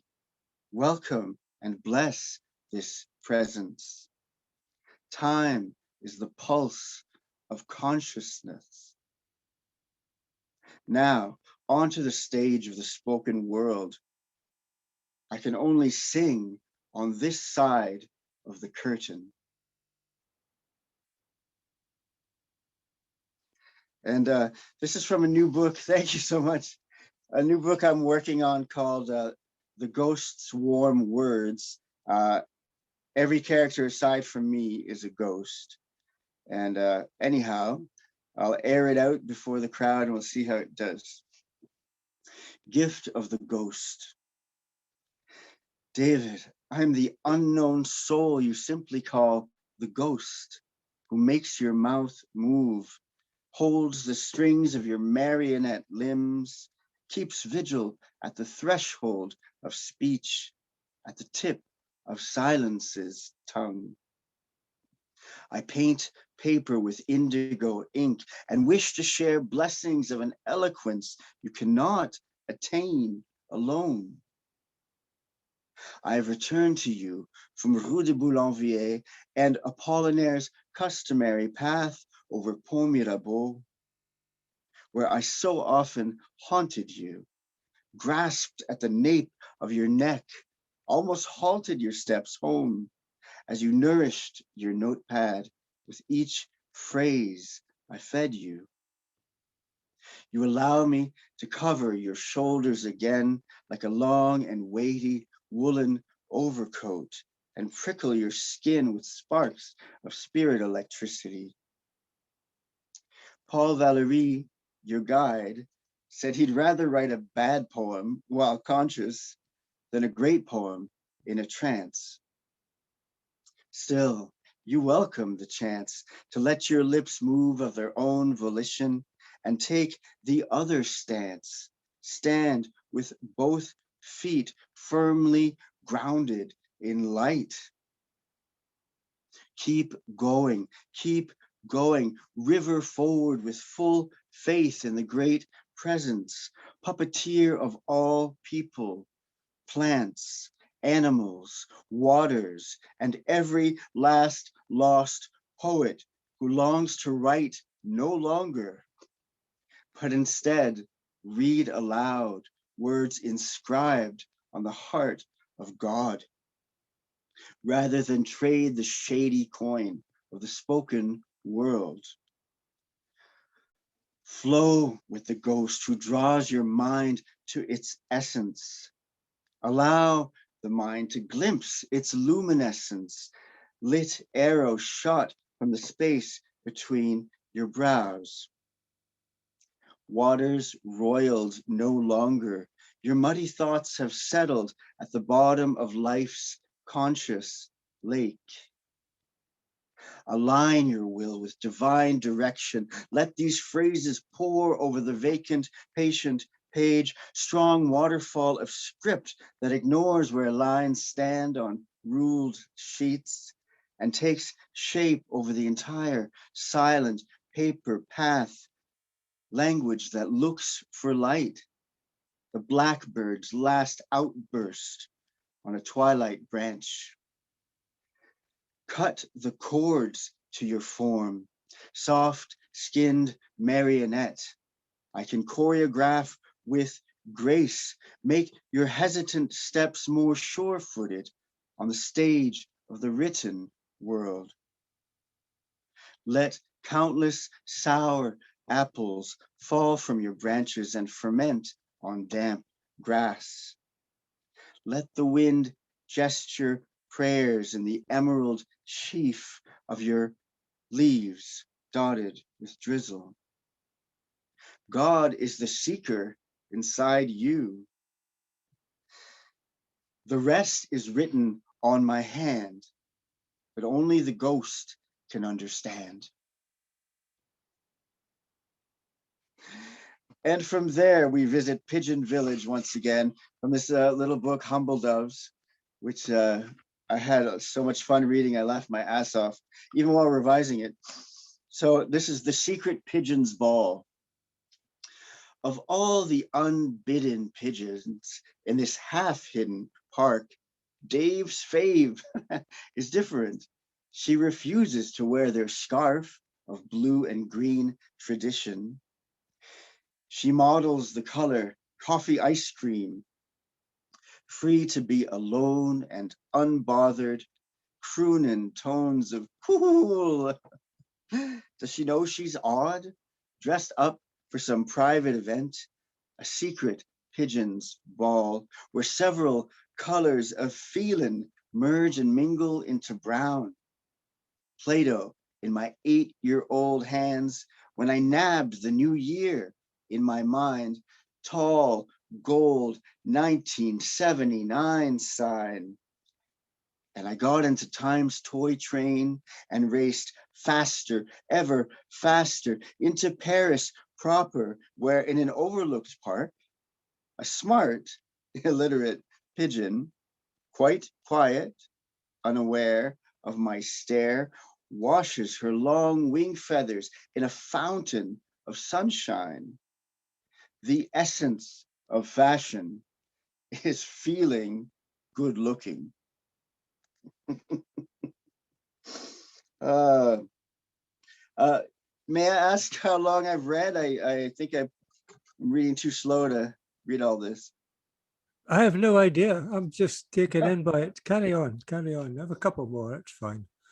Okay, thank you. So this poem is called Illusion is the Hardest Thing. I see and hear Avenue de Versailles release its voice from words that long had held it down, aimless flurries of passers-by. Sunset stretches overhead and builds a city of stone on green that seems to fill the absent sky with fiery lights in brilliant grids. We swim in rhythm with the sea of breath, whose breezes chord progression never resolves. Time's fingers grip a spinning globe and draw the soul slowly over magnetic meridians at dusk, strum the world's imaginary strings. Within, we chant a hidden word in meditation often heard. The river rolls backward in my eyes, mirrored spheres, flows over inner rocks and returns a wounded arrow. Our sharp half moon has split the dusk and cut the cords to cold denial of beauty's paint on canvas minds. Twilight's windows begin to speak in sapphire song, and one long sigh. Seagulls wheel over long waters, crying out their timeless tale. Midway in the journey of our life, we found the ocean lost to us. We burned for a bond with water and wandered with every feather to seek and find.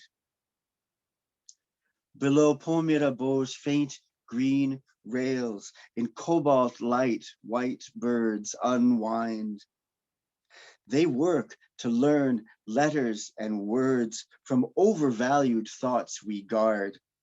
With unspoken sparks, we make our world. A troubled singer begs the mirror to unveil her falling shards. My other mother murmurs, Maya is the hardest thing. Please push the mirror and discover it's a window to within. At the deep heart's core, leave your door wide open. Let kind fire spread. And lastly, I'm going to read a few of the over 200 lines I've collected from dreams. I try to verbatim write them down when I awake. The first two are from when I was 6 years old, and this particular bunch was in the Bombay Review, and I've completed a book made of them. Words heard or seen in dreams. Your life is just one dream I am having. I have dreamt many lives before you. You have to give up one of your senses. Which one do you choose to lose? He threw a window at the sun. Come to poetry, come to me. Go to music, go to me. This is the year of the key. When all the inner obstacles fall away, you naturally enjoy the highest state. I would pick up two things off this table, eternity and your present time with her. There is a way out of this dream, and for you, it is through love. Do you mind living in a haunted house? Just be aware, she's everywhere. It is the third road we must take in the end, the path within. How do you wish to wear the work you bear? How many stories are hidden at the bottom of every pocket on this street? To love, to be free to see. Turn the key of pure awareness in a keyhole the size of your own body. I've lost it for a second there. Lord of Lords. Well, I'll end with the last thought in that poem, which is, are you awake enough to see from the eye of the heart? Thank you, everybody. Thank you, David. Unmute yourselves, everyone, and give a big round of applause for David. Oh, thank you. Hey, all right. Yeah. Bravo. Great stuff, David. That was wonderful, so really wonderful. You're the best damn pigeon poet on 2 continents. Pigeon poet. That's beautiful.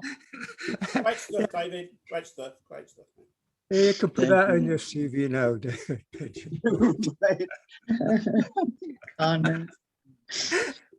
Oh, okay. Thank you.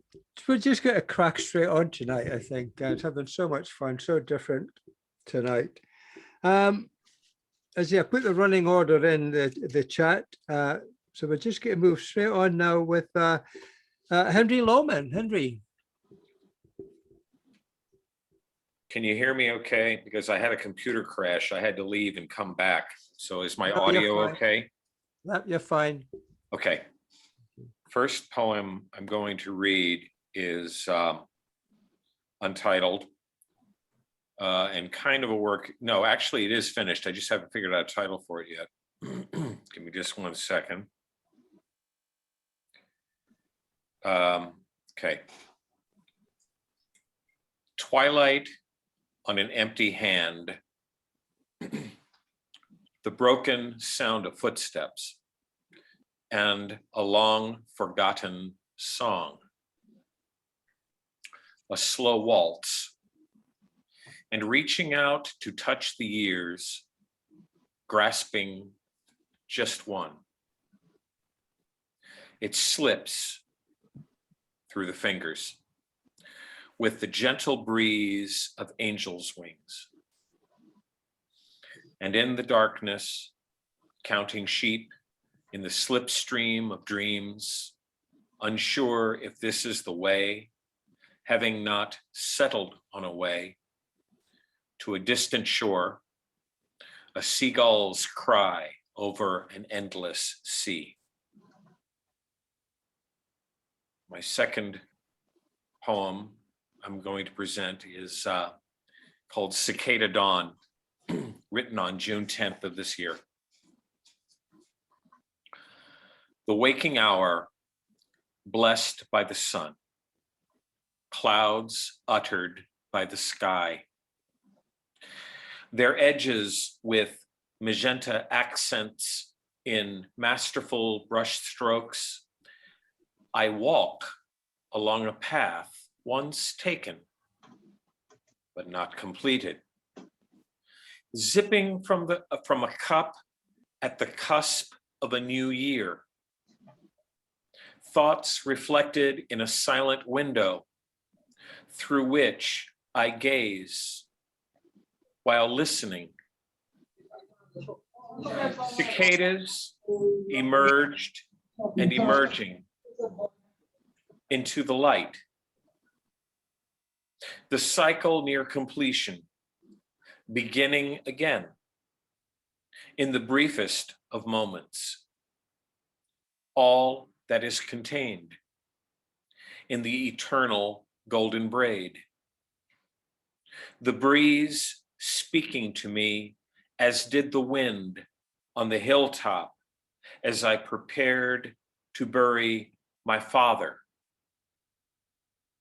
The clouds parting, the sun resting its gentle hand upon my shoulder, as did the bright blue sky as my mother took my hand while I drove us down the open road. And I said, I love you. And she held my hand. And hours later, she said, it's cold. Yes, it is, my reply, now realizing she had taken her last breath, sitting next to me on the open road, under bright blue sky and bright sunshine, painting the canopy of leaves and branches surrounding me, walking mindful steps around a cicada resting on the path. Far away, cicada voices calling, nearby cicada voices answering. A new generation emerged and emerging, their 17-year sojourn.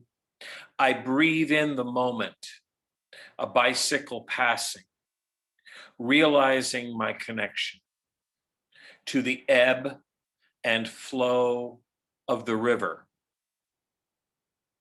Its sun-dappled surface, another page turning.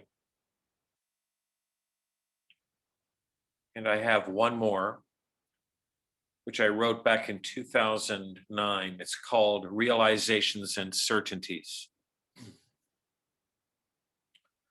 Drawn into the grasp of decades with a list of what was learned, but the cup is never full enough as one walks across endless roads. The perception, the connection, the anticipation, the exasperation. Light passes through the crystal, enhancing the beauty within. The light greets the morning. Twilight greets the night. Realizations and certainties, answers and explanations. A grain of sand inside an hourglass. A grain of sand upon an empty beach. The question's significance magnifies one's insignificance. An effort made to clarify, a futile attempt to simplify, to signify and quantify as one ascends the summit. Thank you. Oh, thank you, Henry. Thank you. Such words, man, such words. And a perfect follow-up. You think I could have produced this better to follow David like that? I'll take credit. Thank you very much. Okay. Moving on now to Martina. Thanks, Finn, and thank you, Henry, for following David. I have two poems. The first, jet-lagged and carbon-dated. We traverse the oceans in darkness, still appearing younger than we are and feeling so much older than we should. Markings, lashings, brandings, we are the tribe that will outlast your animosity. A tribe you can never destroy, nor we you, so we press on together, reflexively and reflectively, incorporating every lesson in hate and yes, even in love.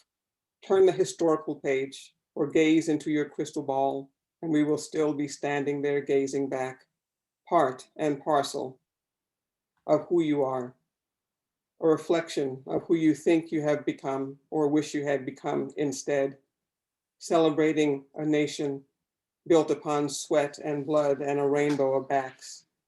Let us continue down this rabbit hole together, hand in glove, thick as thieves, even if I am the only one ever labeled thief.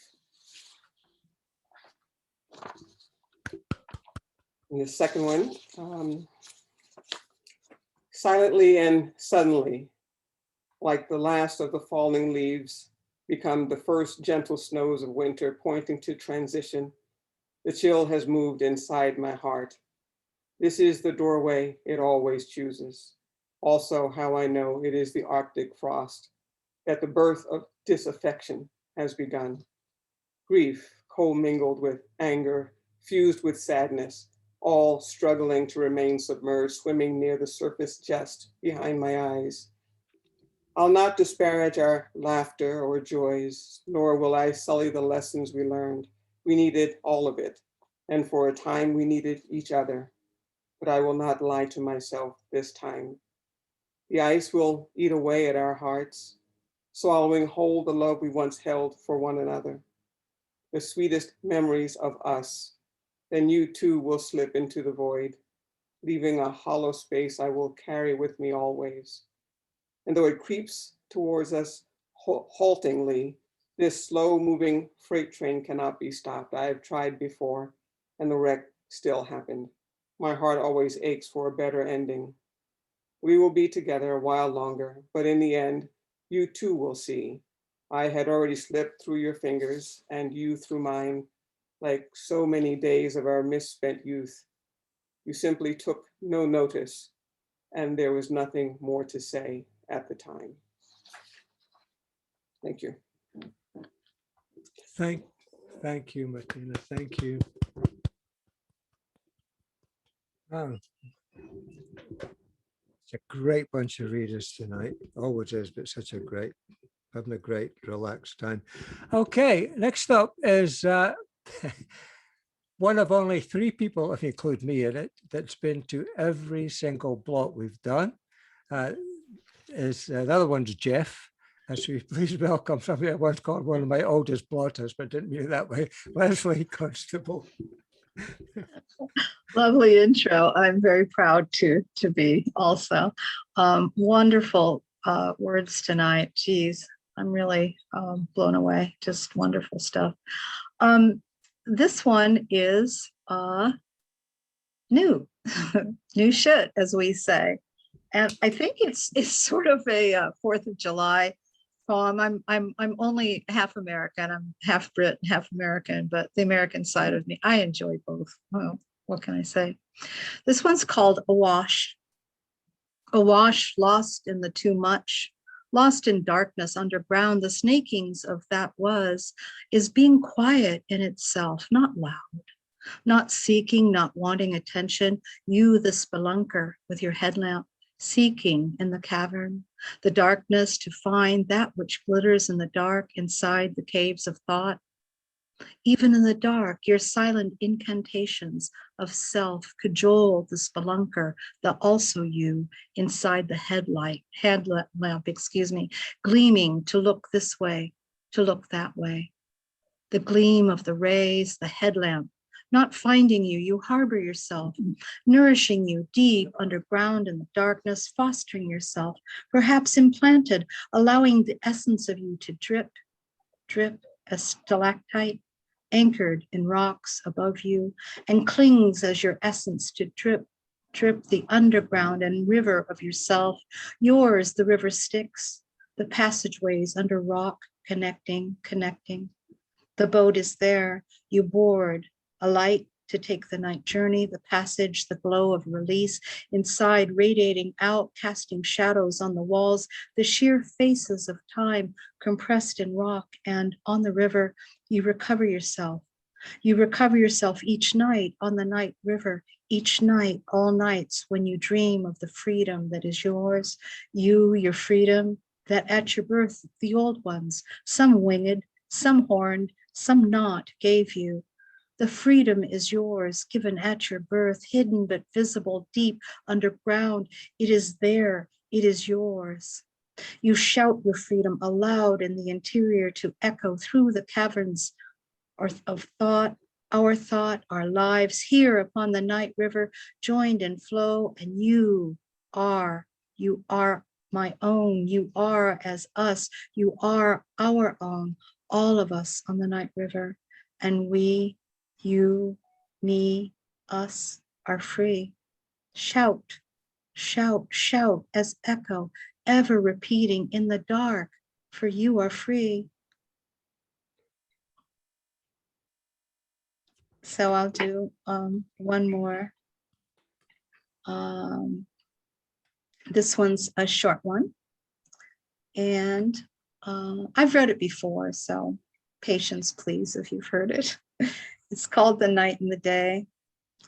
These fold upon themselves into in one another, the simplicity, the elegance of form, the sun, the moon following each other, nestled together as lovers, the meeting points of dawn and sunset, the embrace fleeting, the melding of light form exquisite in hasty retreat, the tryst, the longing lingers until it fades to begin again. The moment they couple, the moment of the co-join, the yin with the yang, separate yet whole together, is the moment that a hush settles over the world, and we pause, the evening of two lights, the balance of the opposite, each in their realm. And we who watch understand and learn that there are no goodbyes. The departure, the fear of loss, the yearnings not of our own. We learn while watching day upon day that these lovers, the day and the night, will meet again as us, with us. There are no goodbyes, only tomorrow and the next, which recedes and rises again and again. And we, like sun and moon, are eternal. So that's for tonight. Thank you. Thank you. Always a pleasure. Always a pleasure. Thank you. Right. Read me on right. And okay, welcome back, Mel Bradley. Hey, I'm so glad to be able to catch this one. I'm usually working weird hours and stuff. So as I'm taking myself back into like a writing phase for the next few weeks, I'm going to read something from the piece that I'm working on. I'm going to do two pieces for you. This first one is written in haiku. It's a series, and it's about pilgrimage to Knock. 5 years old. It's May. May is the month of Mary. There's warmth in the air. Bluebells dance proudly. Mother is happy planning. Our bus seats are booked. First Sunday in June, the whole parish takes the bus as community. Beads clasped in our hands, we file in and take our seats. The engine takes breath. Our bus is but one. Parishes across Ireland travel pilgrimage. The rosary starts. First mystery is proclaimed. Response follows verse. 3 hours on the bus, we arrive as family, ritual begun. All dismount the bus and walk the basilica, rosary thrice more. Stations of the cross, confessions, then prayer, mass and candles lit. We walk to the wall, wait in line to kiss the stone where Our Lady appeared. At the holy shrine, Our Lady in the center, Joseph by her side. She wears a holy crown, is queen of heaven and saints, robes of white stillness. Mother, love the prayers, blessings full till next year. and we begin again. Thank you. That one was included, it was part of the exhibition. But so what I'm going to do is, like, there's through the show there is a one piece that weaves its way through, and I'm going to read this if that's okay. It's called Sometimes the Story Will Find You. I love the idea of kitchen table philosophy, the absolute wonder in women sharing their stories, breaking bread, creating magic, finding extraordinary in our seemingly mundane, claiming space to ensure our rich threads in this tapestry of life do not fade in colour, forgotten. I heard a friend say once, sometimes the story will find you. I wanted to learn the stories at the heart of Irish women. Some women I already knew and loved, some I had yet to meet. And this one woman who kept appearing relentlessly on rural roads, in odd little nooks, passing cemeteries, housing estates, at the bottom of strangers' gardens, on mountain roads, in people's houses, a ghostly figure in white and blue. I heard a friend say once, sometimes the story will find you. I wanted to know what she had to say. I wanted to know her through the stories of the women of this island. Their relationships appeared inextricably linked. I heard a friend say once, sometimes the story will find you. I thought my journey began by Muckish Mountain, in that little inlay in the road where we stopped in darkness, seatbelt off, and offered a little kiss to that lady in grey. The Bridge of Tears not far behind us. I didn't know then about those who had to say goodbye to loved ones for the chance at a better life. Here in the gap, a place to stop, reflect, catch breath, and pray. I heard a friend say once, sometimes the story will find you. We spent a few weeks one summer driving through Ireland, exploring places I'd never seen, alone on a bus. Over and over again, there she was, in random places, hidden shrines and dangerous road bends. Curiosity sparkled in my brain. We ventured to Galway on that mystery tour. Stayed in a small cottage just outside a town, still reeling from the countless violations perpetrated against innumerable young mothers, babies buried, lost in time. We sat in the car eating breakfast beside a rustic and ramshackle shrine, paint chipping, plastic flowers faded, weathered, conjuring ideas to investigate this phenomenon further. What began as joking irreverence turned to an idea that demanded more than my imagination could ever have conceived. I heard a friend say once, sometimes the story will find you. I petitioned eagerly. Women I knew reached out through networks without expectation and listened. We talked together, sharing ideas and our lives, from each a new concept that shaped the next, like devotional petitions scribbled on scraps of paper, rolled up tight and tucked away in the gaps of rock. These stories of womanhood and Mary had become discreetly out of sight. I heard a friend say once, sometimes the story will find you.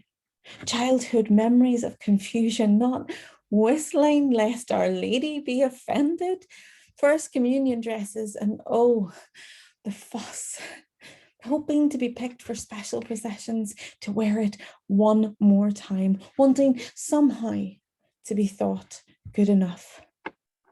Lofty the heights of a virgin unattainable. Then motherhood, dehumanized in submission, or carrying the eternal shame of not wanting it to be the only choice, inability to reconcile perfection, immaculate. The horrors of the women who walk these paths before us, are around us, and those who have yet to come. I heard a friend say once, sometimes the story will find you. Devotional stories of finding strength, comfort, and loving faith, adoration for this sacred feminine, affinity found in a relatable deity, to petition in anguish and despair, a softer side to this male-driven religion. These stories gathered were shared through laughter, tears, and anger, empathetic sorority, connected histories, redress, sought in love. I heard a friend say once, sometimes stories will find you. We talked of institutions and hushed practices silenced no more. We talked of her womanhood and how we identified with her lack of agency, the suffering she had no choice to accept, and how that must have felt. My journey to finding this woman showed me much of my own self. As a mother, I wanted to hold her, tell her there's no shame in tears, understanding in the anguish felt to be there for your child from first to last breath. I wanted to let her know I see that humanity, despite being clothed in heavy white and blue robes. I heard a friend say once, sometimes the story will find you. Thank you so much. Thank you, Mel. Wow. Not only a great poem, a great title. I love that. The story will find you. It's so true. Thank you very much indeed. Okay, next up, you never know who you're going to get now. You're welcome, Gary.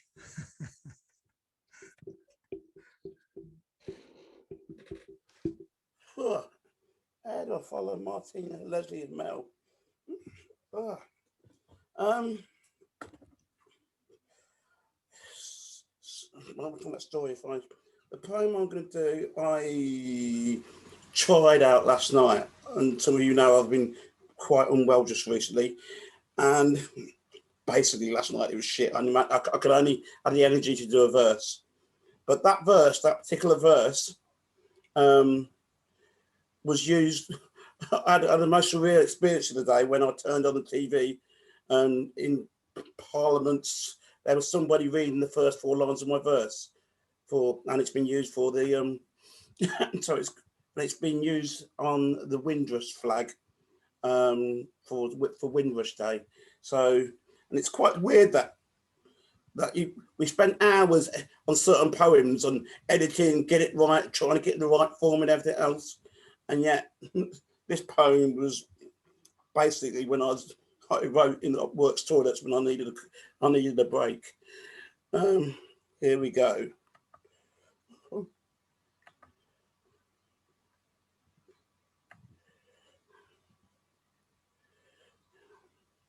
Let us be the light by saying no to injustice and yes to fair play. Be a caregiver, not a troublemaker. Don't be a dimmer, be a torchbearer. Passing the baton of life to your sisters and brothers with honesty and sincerity into your community. Be an ambassador of kindness. When you turn the other cheek, compare the lightness.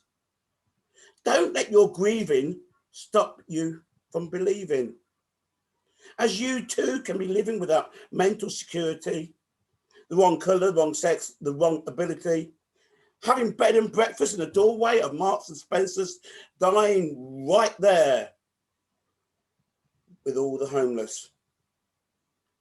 Let us be the light by saying no to injustice with honesty and sincerity, and most of all, love. Committed to the cause to strive to thrive. We stand side by side with our heads held up high together, casting thy rods with tasty bait in diverse directions, with the same stealth mission, that the ends you serve that are selfish will take you no further than yourself. The ends you serve are for all, will take you to eternity. Let us be the light by saying no to injustice and yes to fair play, with honesty and sincerity and most of all love to bind us together, to learn from our forefathers, to listen to our teachers, the pastors, anoints and mothers, to preach to us all. while the sisters and brothers hold the placards high, so high with the same proclamation, we shall overcome. Let us be the light by saying no to injustice and yes to fair play. With honesty and sincerity, and most of all love to bind us together, we shall be each other's sunlight of hope. Those forecourt flowers, lay there. Question: what came first, the black and yellow tape,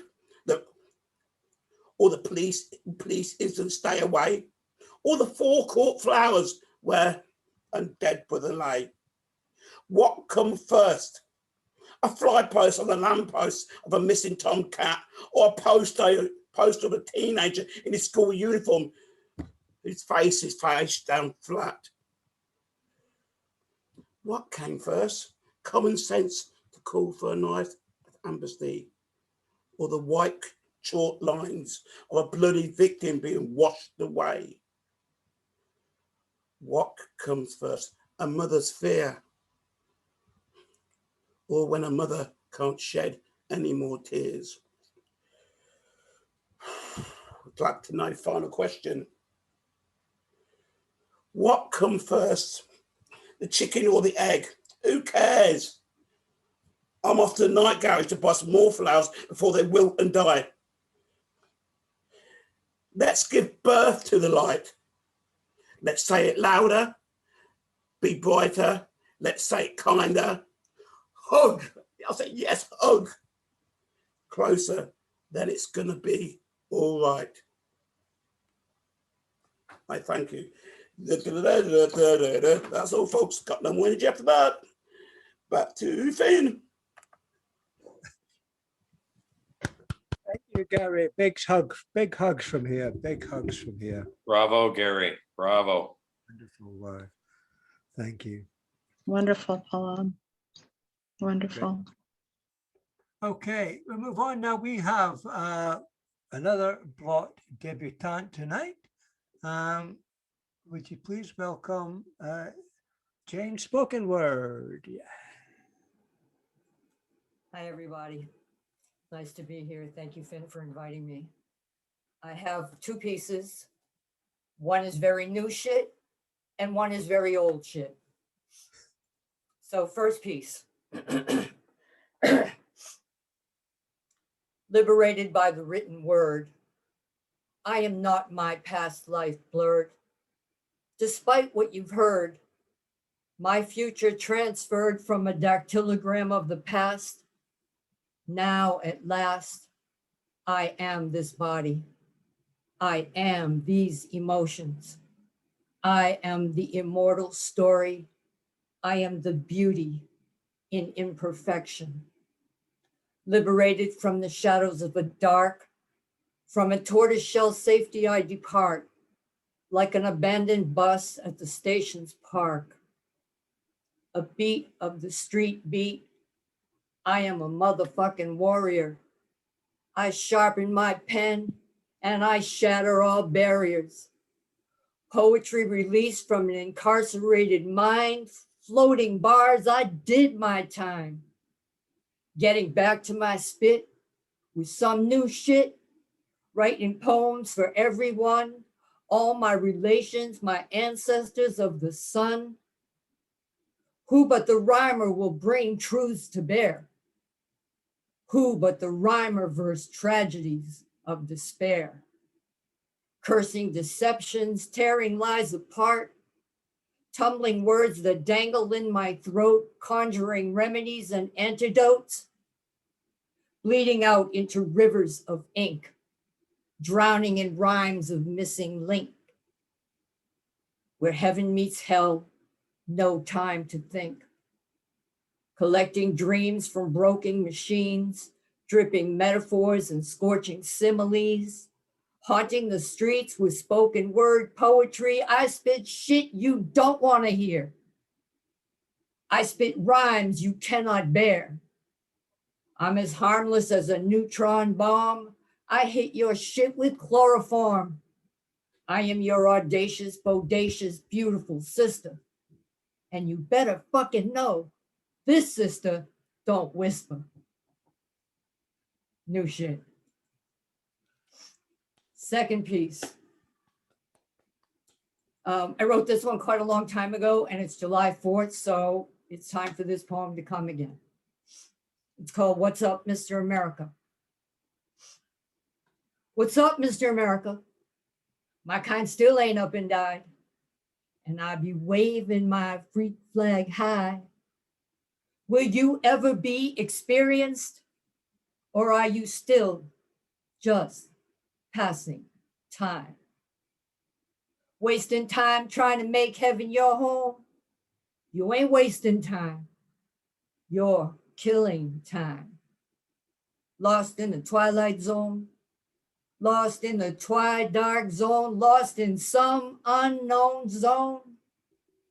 Sliding down the street, it's like I've been here before. I didn't want to be here from last time. Do you remember last time? Because this could be the last time. Running from the repo man, my thoughts he cannot have. I'm hiding from the soul stealers that beckon to me from shadows of mind, and time keeps on ticking. And time keeps on ticking. Into the past, or is it the future? Is this the plan of man to keep us in the state of confusion, or a murder of the mind to perpetrate the illusion? You ain't wasting time. You're killing time. Peace, y'all. Thank you, Jane. Wow, Thank you all. What a powerful Blot debut. Thank you. Thank you. You guys have been amazing. It's been an amazing afternoon. I'm just full. Thank you. Thank you. Come again anytime. Always Thank you. I will. room for everyone. Okay, from Jane, we're sticking with the J's now. Juanita.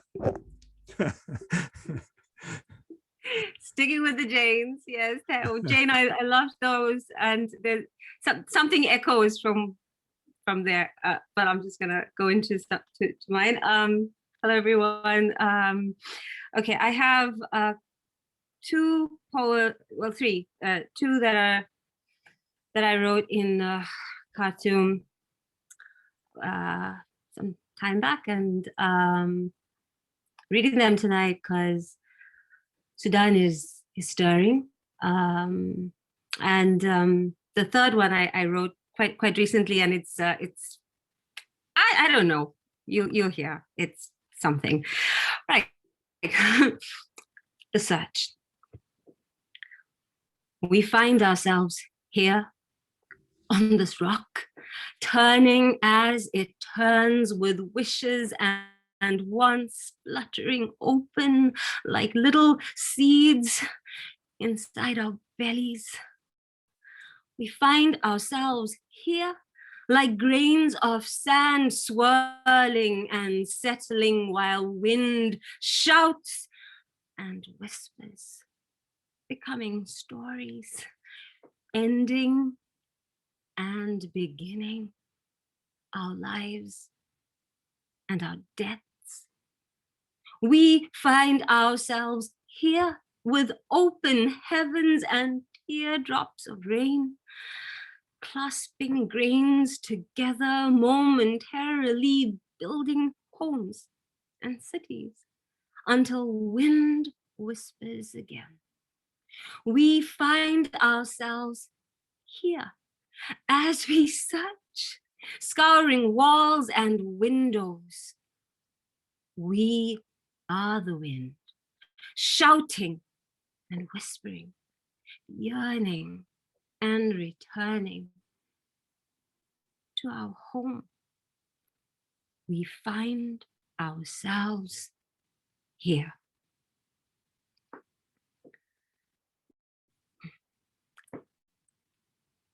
good morning.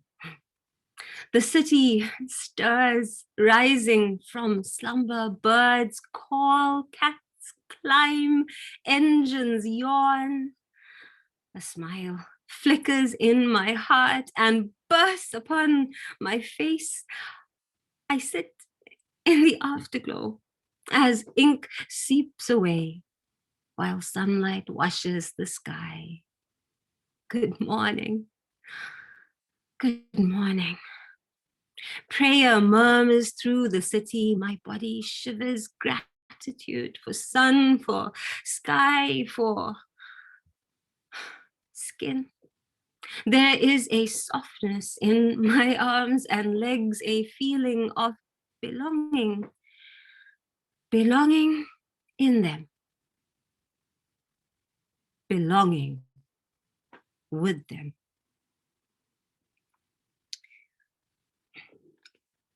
Kaboom is the last one.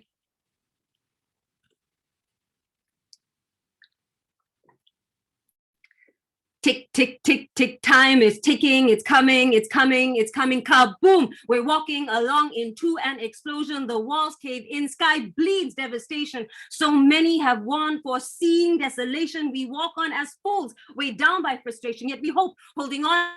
Perhaps evolution, it's in us, the truth, the love and compassion. It's time for the evocation of innate human murmuration. Tick, tick, tick, tick, earth is ticking. We know it, we see it, we can brace for the boom. We are stewing and spewing global subjugation. Whatever the angle of the permutation, we'd have to be blind to avoid inundation. We cannot unsee or unfeel the implosion. Just look out and look in for Earth's insurrection. We have to say no to all the oppression. We need it, we want it. Our own liberation, it comes when we heed our Earth's restoration. It's in me, her, him, them. Where else is it gonna be? It's in us, all on Earth. Where else could it ever be? Though it may seem futile, we have to just do our best. We cannot be those people who are waiting for all the rest. And time is ticking along now. I can feel it here in my hands and in my breath. I hear the choices I bring to the sands. See this explosion that's happening, it could be an ocean of doom, or it could open to love and endless peace within the boom. And all the answers I need are right here inside my own heart, that I can hear when I ask the questions I've been afraid to ask. And now I'm sharing the sphere that I know I cannot hide away. And in the boom, I'm finding we are different and all the same. Tick, tick, tick, tick, time is ticking. It's coming, it's coming. It's coming, kaboom. It's time to dig deep and set free the beauty of humanity. Even when we can't see it, it's trembling inside you and me. It's in me, her, him, them. Where else is it gonna be? It's in us, all on Earth. Where else could it ever be? It's in me, her, him, them. Where else is it gonna be? It's in us, all on Earth. Where else could it ever be? Thank you. Woo, boom. That was Word. wonderful. Tick tock, tick tock, tick tock, tick tock, tick tock, boom. Wow. Thank you. All right. Let's just get follow that now. Jamie.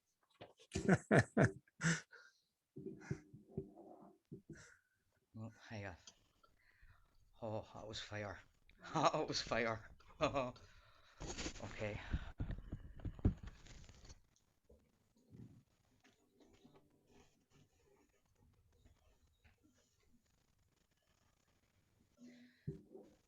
Sorry, I'm on my mobile tonight, so I'm afraid it won't be quite as good sound quality as it's been the past few times.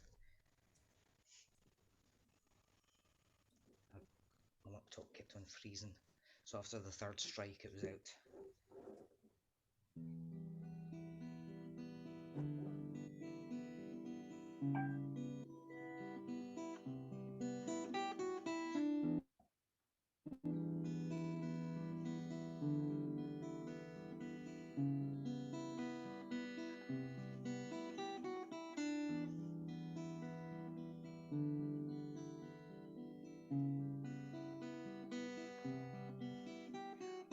20% of the universe is what we call matter.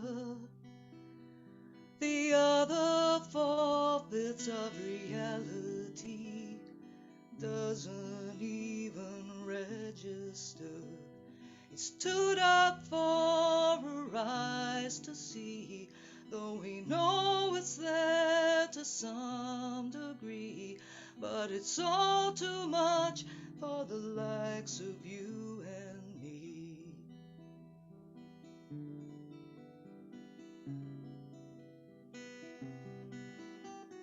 Black holes sucking up the space dust like a vacuum nozzle.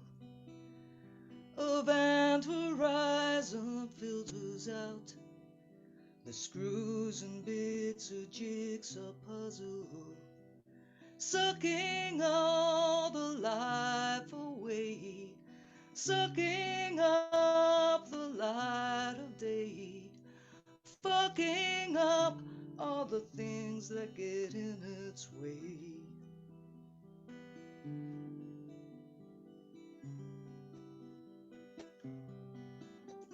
And if we folded space into an origami swan, we wouldn't find a wormhole loophole leading us directly to the sun, to take us back to the time and the place where it all began, to the spark of light that led to the Big Bang, to the spark of light that led to the Big Bang, to the spark of light that led to the Big Bang.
A big thank you to Caitlin for doing harmonies there.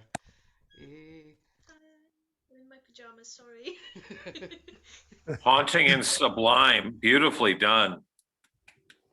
Bravo. Cheers. Thank you very much. Thank you. Thank you, Jamie. Thank you.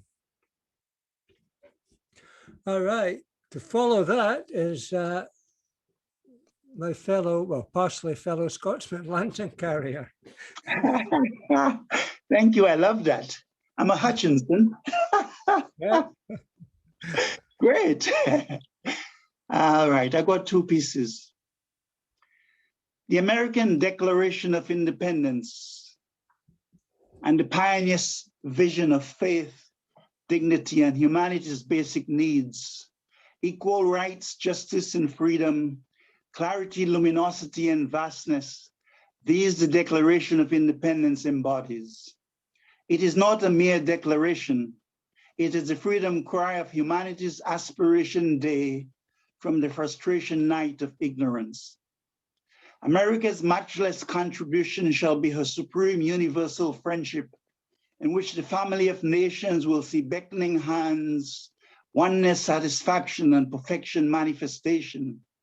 America means contribution. In the first 200 years, America has learned the momentous necessity of the childlike heart. Now, in order to make the fastest progress, the most important thing is for her to have a life of conscious and continuous self-giving.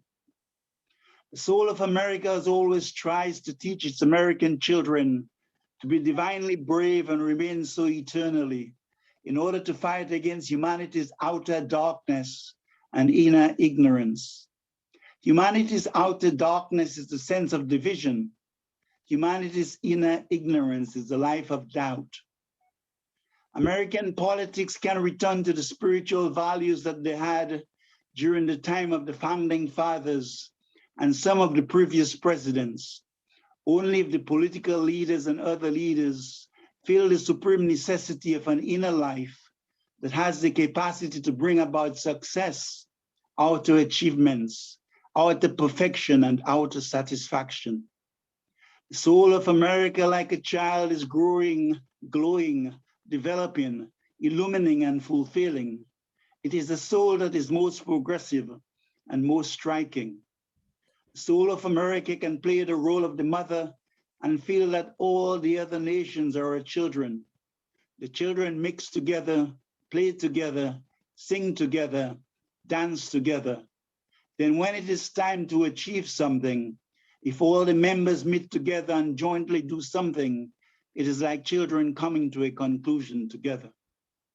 America's goal, like the goal of all the nations and human beings, is always in the process of self-transcendence.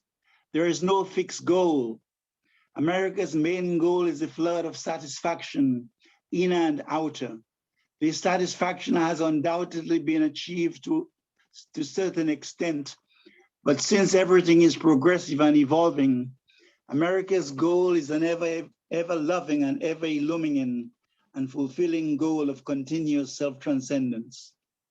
The United States is going to play the role not so much of leadership as of friendship, nay, brotherhood, in mankind's evolution. And evolution is another name for mankind's spiritual development. Extracts from the spiritual luminary, Sri Chinmoy. Now my poem, Spirit of My Sister. I looked at her lovingly as the flames of holiness shone deeply in her eyes. She was soon to be in transition, but gave me an elbow of discernment, and what I received for speaking my mystic truth of the inner journey, of the immortality of the soul, was increased 1,000-fold. I remembered her smile, her jokes, her deep affection as we held hands, her tenderness of love. She admired me immensely. Perhaps God had spoken to her soul, which whispered of the sweetness we felt for each other.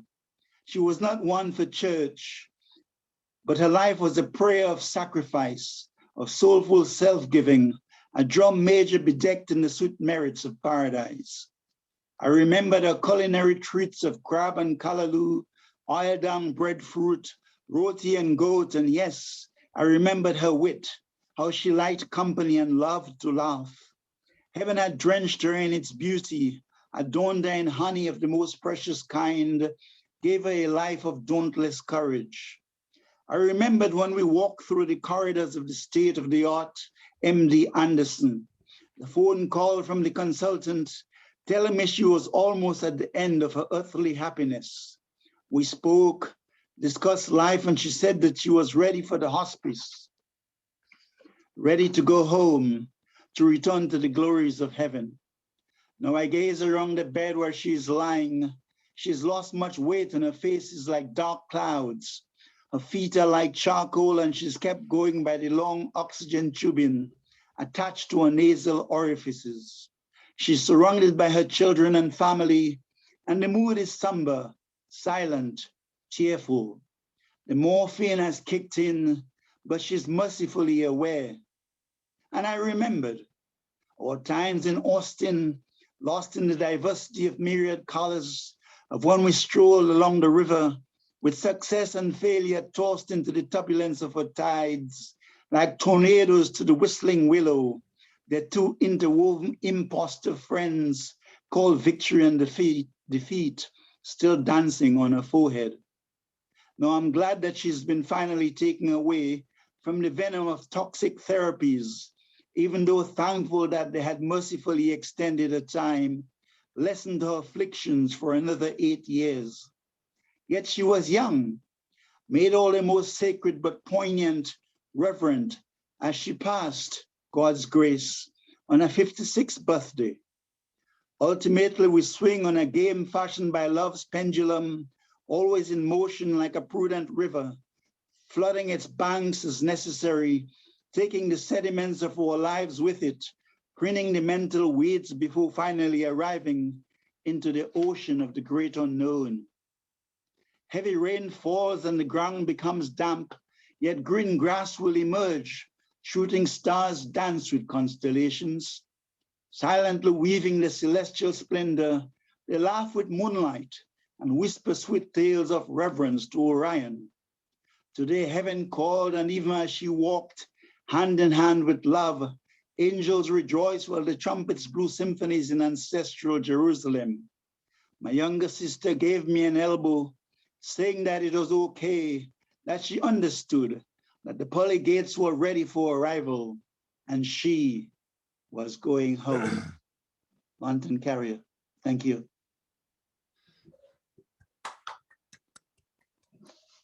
Thank you, Mountain Carrier. Thank you very much indeed.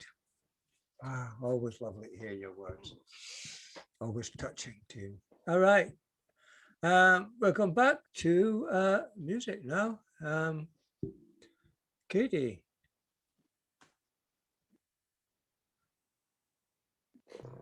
Actually, whether unfortunately, or otherwise, depending on your opinion, I'm not doing music this evening. I've been at a few poetry events, sitting in with Mum recently, and it's inspired me to write a couple pieces of my own. Normally haven't forayed into poetry that much. These are also very new. I wrote both of these last night, so if they're horrible, you know why, and I'm sorry in advance. One of them's a bit longer, a bit sad, I guess. The other one is also a bit sad, but hopefully in a more amusing way, and a fair bit shorter. And both of them based on true experiences. The first one is called Leaking Yuletide.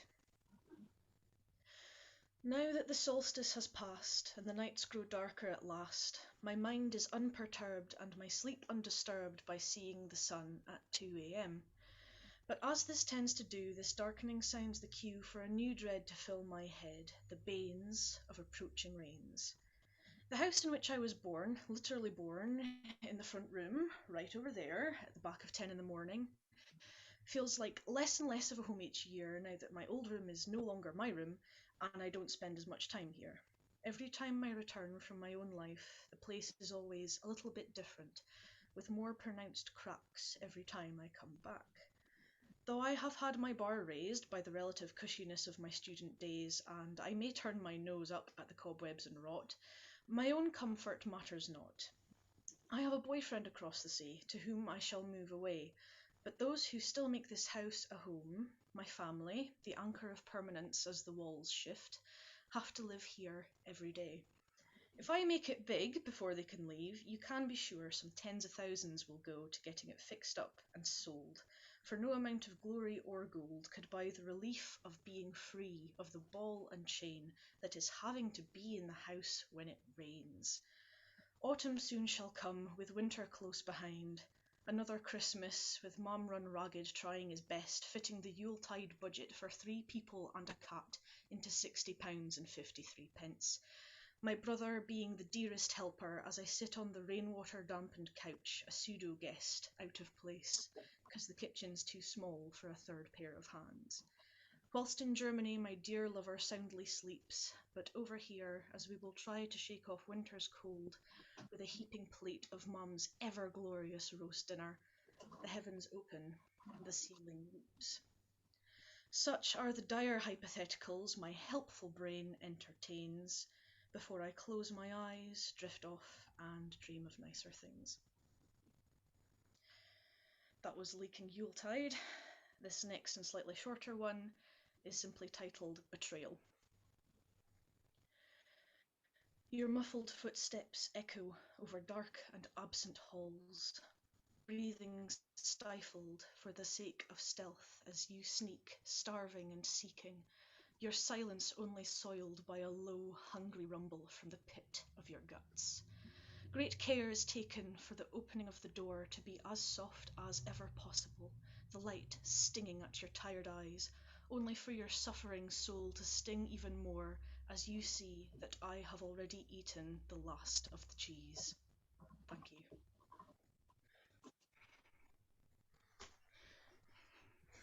Thank you. Thank you, Katie. Thank you very much indeed. That was lovely. Lovely memory point, that first one. Thank you. Okay. Not many people left now, so welcome back, Ian. Hello, Finn. Hi. Hello, everyone. Yeah, it's great to pop back. So I'm going to do a couple tonight. The first one originally was a poem. Then it morphed into, well, spoken word, really. It's called If COVID Could Talk. There's a trigger warning here, so it does cover some of the unfortunate things which has happened as a result of COVID. So yeah, here I go. The buildings remain quietly still, scattered, yet geometrically frozen in concrete and steel.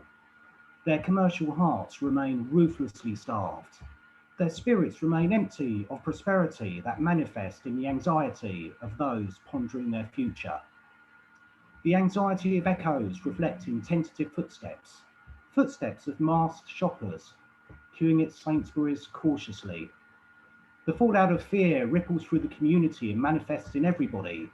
It even catches the anxious homeless lady on Westow Hill. She nervously attempts to make eye contact with shoppers, most look the other way. Yet she hopes for tomorrow, as it's always another day. Yet the sun is shining, her face is young, weathered but smiling. A shopper passes her sandwiches that she places next to a cup of change she is stockpiling. Today is a better day for her. I see the fallout on the empty streets, once thriving, now dying. For consumerism waits for no one, it has no time, splitting the fault line across rows of dead shops on the commercial front line. Even the barber shop on Church Road is closed. I see the fallout on TV, interviews traders anxiously accessing the government's furlough system. They speak desperately as doctors work tirelessly. Who would have thought oxygen would be a valuable commodity? I see the fallout expose social media divisions, vaxxers and anti-vaxxers trade digital blows, both seeking a truth they may never know or a rationalisation they may never find. People have awakened to the squeeze of nature's unrelenting hand against paranoid backdrops of drug manufacturers and political demonstrations, with governments held to account, wounded by scrutinisations and some rocked to the very foundations. Hey, pal, how you doing? The camera's off. It's okay.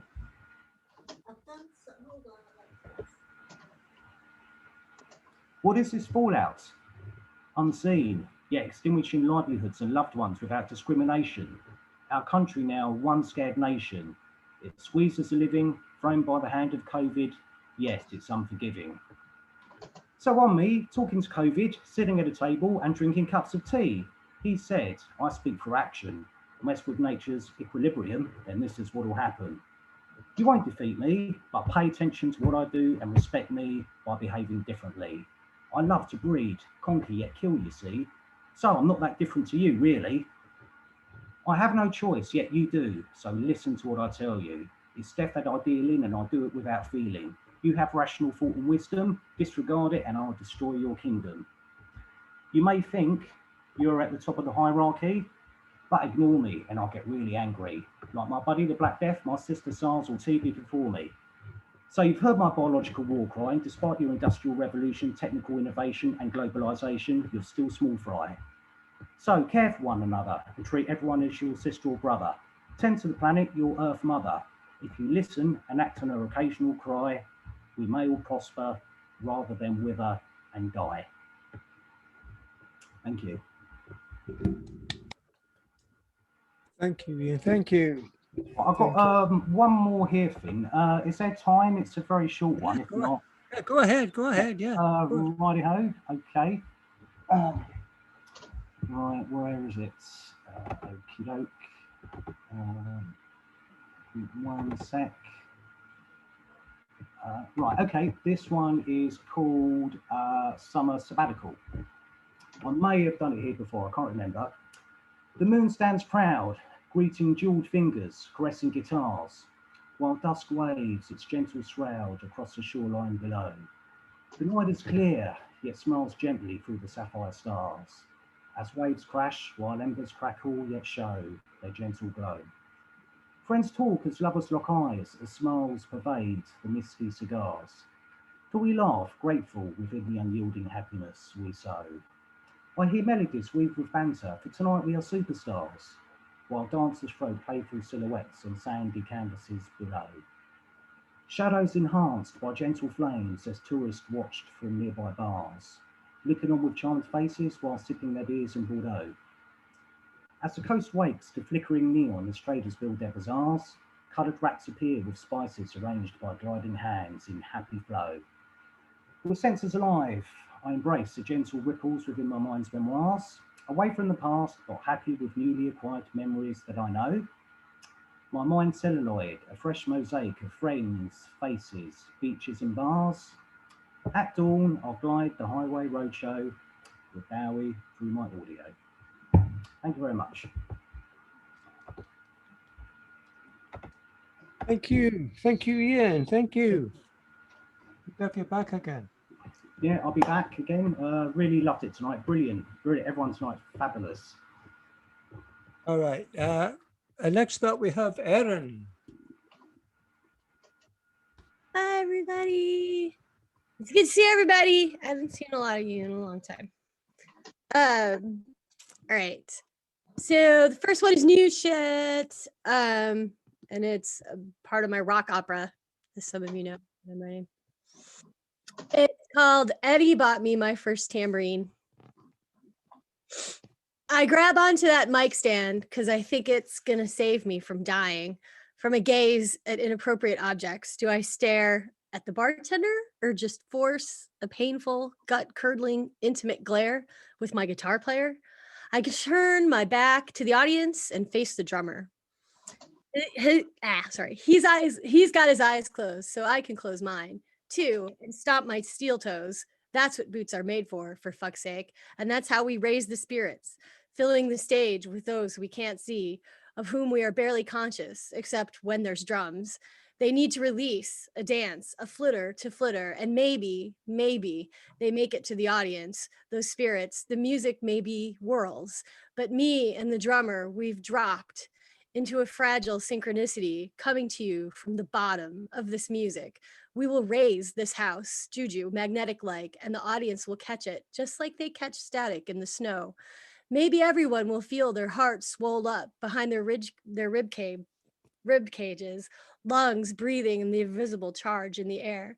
And maybe they tap a foot or cock a hip in time, because we are time now. But what happens when I have to turn back and face that microphone? Clap my hands? That falls flat. Useless hands, utterly splayed to no purpose. So I die before I even hit the first note coming out of the solo. And that is why the microphone was my lover until Eddie bought me my first tambourine. So that's the new shit. And then because it is July 4th, which I didn't really realize until I logged in to this, I thought I'd do a couple of poems that are kind of American. Somebody told me this was a very American thing to do, or story to have, to be. This is a poem about me sneaking boyfriends into my bedroom when I was in high school. It's called Rapunzel Gutter Slut. The main thing is to make sure you keep quiet when you creep in between my house and the neighbors. Wait. From the window drops the knotted sheets. I've tied them together untested. You climb up the wall like Peter Pan doesn't know how to fly. My tiny arms hold the rope. Your boots scrape the bricks. Falling upwards, such a light. Dust crumbles into hormones. Keep the faith, brother. I am strong. how nimble as you navigate the window. Your shoes are the first thing to go. I am giving you a free ride, excuse me, a free pass to the light god. Here's a joint, half smoked. Here's some houses of the holy, half loud. Now, will you let me come on you? Come on you. Always spell it COME because you are arriving to yourself and me. I will do likewise.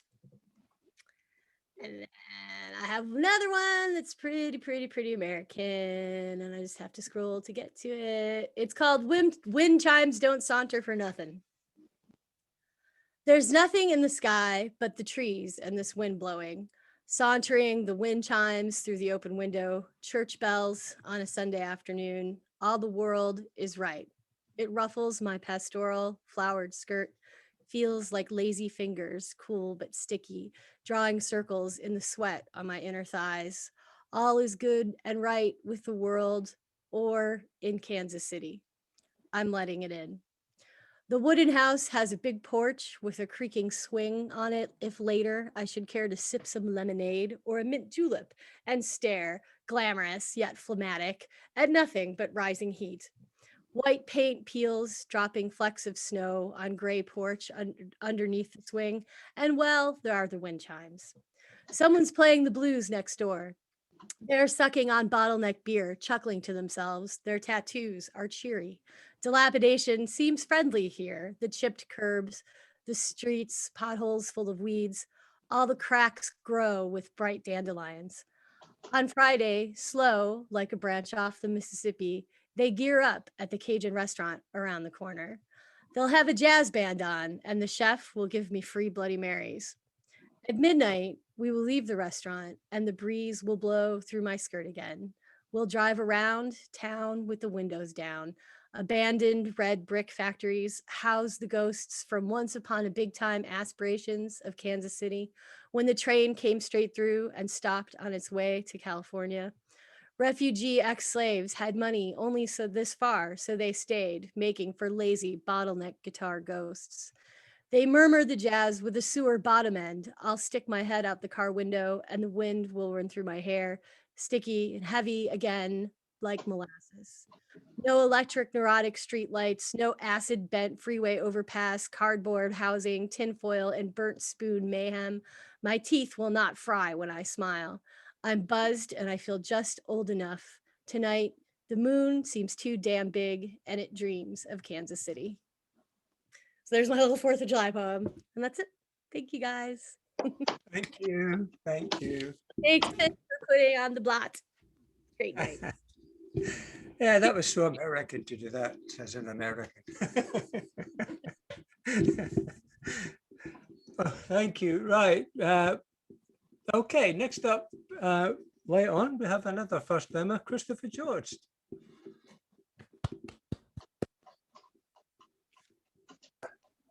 Unmute first of all, and then find my share screen. I've lived most of my life in the United States, although I'm originally from Liverpool, England. And start this. Okay. A rube in the House of Lords. I'm introduced around the room by Lord Strawberry. I glad hand Lords Raspberry, Cherry, and Pomegranate. I think to myself, geez, all these guys are fruits. Then I get to meet Lady Quince, and I'm telling myself, she's no lord, she's a dame. Ain't nothing like a dame, whether it's at the limey House of Lords or any place. I'm moving in on her, nice and sweet, smooching her ladiness with my Western adventures, Reuben Blot buckskin, when, with a whiff of death, Lord Wolfblame horns in. Then it's dueling time, his place or mine, pistols or rapiers, pop guns or pig stickers, rotten tomatoes or tomatoes, grapes or cherries, pigs in blankets, cornhusker pie. love on high. And this comes from my Merseyside background. The couple neck high on a rickety Ferris wheel above the muddy beach, the forsaken fairgrounds. No one else braves the tunnel of love, gambles on a shot on a Valentine burr. The gondola sways in the New Brighton breeze. Lips, tongues, hands swarm, intrepid explorers for now, for a lifetime, or just for now, dangling in midair. And I'll end with this one, and this really started with Mel. For Anne Lovett. Earlier, January winds sighed across the patchwork fields, swirled around dry stone walls, ruffled the wool of sheep, drove starlings like duckshot across the gunmetal sky. Normally she'd go to school, in her anorak or woolly jumper.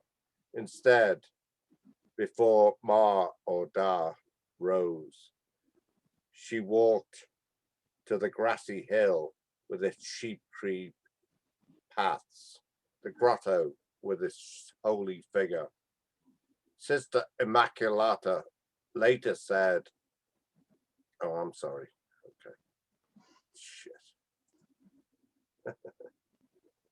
Let me see if I can get that back.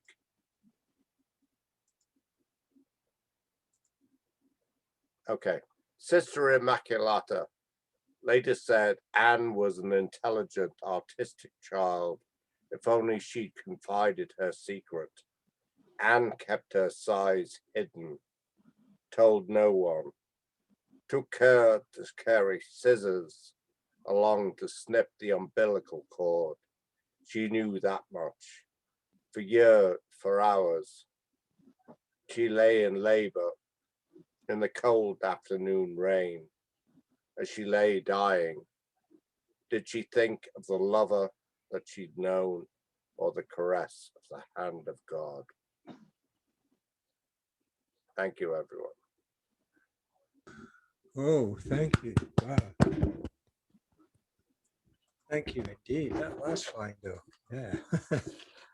Thank you, Christopher. Please come again. Thank you. All right.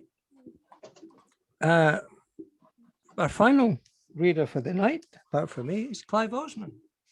Or is it? I don't know who we're getting tonight. So hello. Right. Apologies to everybody I've missed. Obviously, couldn't get out of work today. So yeah, I'm going to do one. And one. There's a couple of people here that have heard it, but it is new. Well, it's about a week old. Yeah, and I'm going to share screen, if that's possible, just briefly, to show you the picture that inspired this. I don't normally do poems inspired by pictures, but I saw this picture and straight away I thought, I've got to use that. And that is, hang on a minute, if I can get rid of this rubbish off my screen that shouldn't be there. Hang on a minute. Right. A plugin is, God knows what that's on about. Hang on a minute.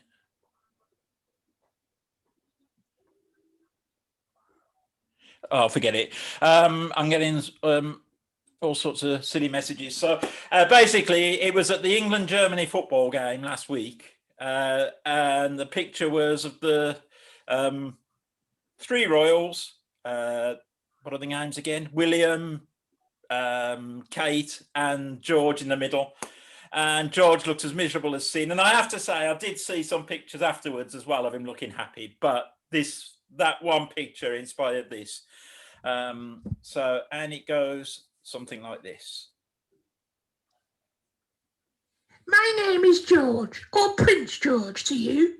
I am 7 years old and a future king. And when I am king, anyone who goes to football making their children wear a tie will be kept in the tower and tortured until they apologise. And if they don't apologise, they will go to one last match with their head as the ball.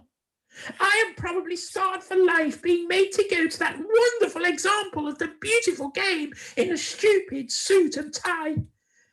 One could smell the genuine working class, especially on their breath.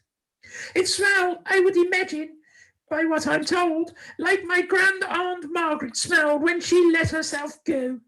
Cigarettes and alcohol, baby, that's the way to live.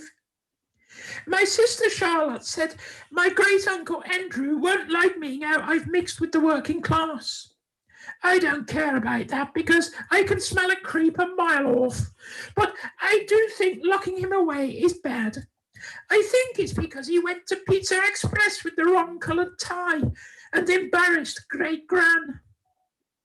There's certainly nothing wrong with him mixing with kids. I'm allowed to do it myself sometimes, and I'm born to be king. I don't really understand the problem, but was told not to ask questions. Things will change when I'm king. I won't walk away like Uncle Harry. I'll change it and invite him back. I like the way his hair is a different colour to the rest of us, and he hasn't got that bald patch that seems to be the trademark of the men in my family. I don't understand that either, but again, was told not to ask questions. Father supports Aston Villa. Don't ask me why. I'm told they're hopeless. I told him when I'm king, I'm going to buy a house in Aston. He muttered some words I didn't understand and said something about outside toilets and comprehensive schools.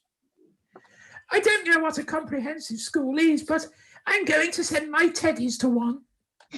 Father then told me he really supports Chelsea, but it keeps everyone on side if we Royals support the underdog. A lot of people didn't seem on side to me, but there was no VAR, so I couldn't prove it. But football is the game for me. Rugger is stupid, and I definitely don't want to go hunting like my great-grandfather who passed away recently. The world seemed to think he was a great man, but let me tell you, if I was meant to be visiting him, I would pretend to be a prime minister and hide in the fridge. He was so boring. I'm going to leave you with a poem I wrote with the help of the poor people who used to wait on him. It goes like this. I had a great-granddad called Philip. If it moved, he wanted to kill it. Shoot the thing in the head or rip it to shreds. Fuck football. There's blood. Let's spill it. Anyway, I've got to go now. Got to meet some close relatives at the Polo Club. I suppose I'll be expected to marry one of them one day.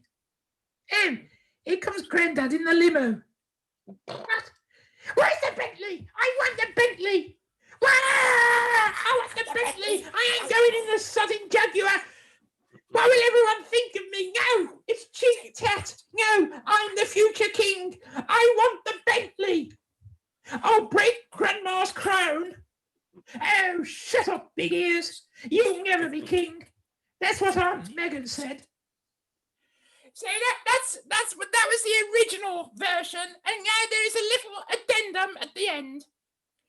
I agreed to go in the Jag in the end if they allowed me to choose my own clothes for the next England game at Wembley. So, on Wednesday, I'm going to be wearing a T-shirt with the slogan, "It's coming home, motherfuckers." Thank you very much.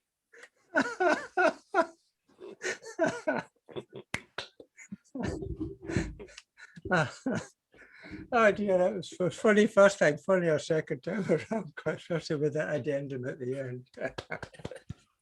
Thank you. Some of you Photoshop that now, aren't you? And take a picture of them, you realise that. Okay, I thought we're doing so well tonight, and I missed out Nick. So, Clive, you're not last. Nick is. Thank you. Sorry, Nick. That's all right. I forgive you. I forgive you. So great night. It's been a real pleasure to be here. I work with various bands. This is going to be the title track of my next album with Signia Alpha, a band I work with, and it's a 4th of July poem. It's called The Columbus Memoirs. Yesterday, I came across America, while clearing out the cupboard in the back room. Picked it up, opened it at New York, streets that hadn't been dusted in years, took out a skyscraper and lit it. Towering inferno that tasted fine, decided to write the book. It was late spring. That morning, I went into the garden and dug up the biplane. Wings that glinted in the sun, it flew better than ever before, and I determined there and then to take up that option on the necessary airspace to mount a voyage of discovery. So we systematically killed off their buffalo herds. Nowadays, we destroy their factories. Same difference. Came in low over Manhattan. Monday, built the White House. Tuesday, erected the Statue of Liberty, refueling in a small town in the west of Ireland. America, repeated the man as he passed me the last of the cans of gasoline. Sunday, played baseball and built a church. Custer's death on the evening news.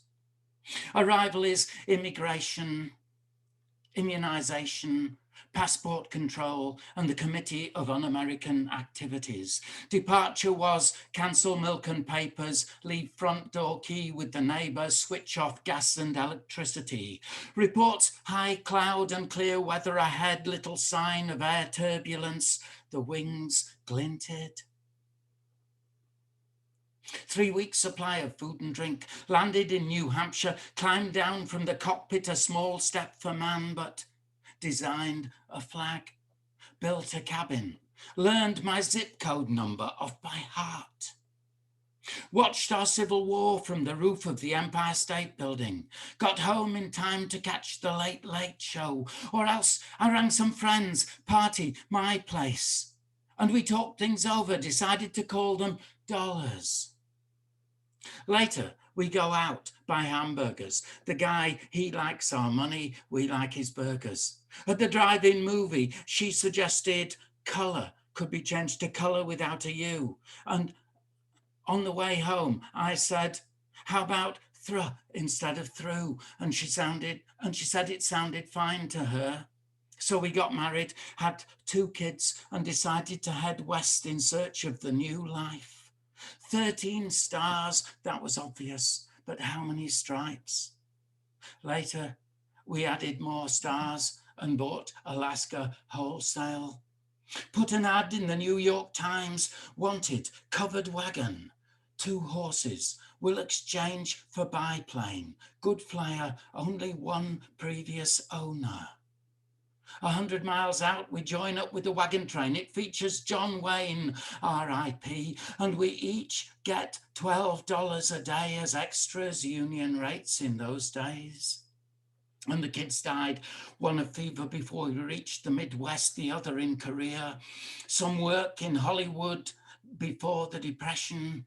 Made some dealing in slavery, lost it all in a poker game, marriage annulled, hoboed, swept bars, bummed cigarettes and stole, got drunk more times than I could count, threw crates of tea into the harbour, those were the days. I could dance as well as Fred Astaire in my youth. Do you remember Sly and the Family Stone at Woodstock? Far out. Do you remember the Alamo? Too much. Do you remember who cut down the cherry tree, never told a lie, groovy baby, Watergate, and the way the wings glinted in the sun? I won a Purple Heart in Vietnam, killed children and mainline, swore allegiance and swore and still hate Puerto Ricans. Ecology, cosmology, Walt Whitman's white beard and the collective guilt. I was with Lincoln when he okayed the dropping of the H-bomb on Cuba. We drove out the British, imported apples and horses and God, marketed tobacco and coffee and black musicians. I rode pillion with Pancho Villa on a Harley Davidson 74, paid for by the CIA. By day, we dealt in drugs and guns. By night, bugged and burgled by presidents. We slept beneath the Star Wars, dreaming of our Nazi past. To wake one day beside James Dean, were with him still when he died of AIDS, and we were waiting on the quayside whenever they shipped the zipped up handsome homecoming hero stiffs, were cheering when they lowered the last of the batch into oceans of empty rhetoric. We buried Buddy Holly in a jukebox. My motto was, the only good Injun's a dead one. We used to sing all the time, a penny whistle, a banjo, a guitar, a drum, proud songs that made tall men. I remember it all as clear as if it was yesterday. Yes, I said to him, America, and climbed up into the cockpit. The wings glinted in the sun. Happy 4th of July. Ha! Oh, a complete history in one point. That was brilliant, Nick. Really was brilliant. Thank you, sir. Thank you. Okay. I'm actually going to finish off with one I just realized I haven't read tonight, which is okay. And this one I actually wrote for Noah's New York Poetry Society thing that's happening in Governor's Island at the end of this month. And I've also submitted it to Rafe Boland's Fire and Dust anthology, and it's called There Goes the Sun. We are but dust, galactic dust hidden for the end, as we circle round and round and round the sun, the burning sun, burning out our lives as we destroy the ground we live on, fueled by greed, convincing ourselves that we need to dig more holes, blow up more rocks, pollute more seas, destroy, destroy, destroy. In a world where profit is the profit, where no lives matter apart from shareholders who are beholden to the profit, creating more destruction in the flaming sphere, because when it burns out, when the last flicker of flame is extinguished, we will not be here to notice. By we, I don't mean you or I don't mean our children, maybe not theirs, but the sun will have been shining on our empty, desolate planet, our once green and beautiful globe, the place that gave us life, the planet that mankind destroyed long after we've gone. Until it's finally run its course and burned out, leaving the galaxy dead and barren. And even if we have migrated to Mars or anywhere else, the result and the end will be the same. All gone. We will be dust. Galactic dust. There's a cheery point to finish the night with, huh? Okay, thank you all for coming once more, and thank to our wonderful future poet tonight, David Lee-Sirois. And he got his event on Tuesday, and you'll see our wonderful blotter, Kathy Carson, performing there in the feature spot. And then next week, some plonker from Scotland will be there too. I don't know who that will be. Yeah, that's great. And thank you all for coming. And I'm on next Sunday. It's my book launch at Runcible Spoon. So pop into that if you can. And Clive's at that one as well, providing that after serious comedy stuff. And thank you once more. Thank you all for coming. It's always a great night. Always a pleasure to have you all, despite losing my Wi-Fi, or as I typed into Facebook, my wife. Ah. Thank you. Thank you, Finn. Thank you. And next month, actually, on 1st of August, I'm actually doing a book launch here as well. It's Mandy Beck McKim's wonderful COVID Life book, which is full of her pictures and poems by lots of artists. So she's doing that here in a month's time. Thank you. And yes, Erin, I have a book out. It's called, what's it called? Once Upon a Time There Was, Now There Isn't. Thank you. No, but I mean, is the book launch in real, like, are you having a live in real life book launch? Sorry, what was that? Is the book launch like in real life, like in a brick and mortar place? No, you cannot just get it from me. It's not or from the Runcible Spoon people. But I'll send you a message. Oh, okay. No, I thought you were having like a launch party. No, That's no, all. no, no. Not Thank supposed you. to. Yeah, No? the event's online, Erin, next week. Okay, that's what I'm asking. Yeah, thank you. Virtual one. Thanks, everybody. Thanks, Wow. everyone.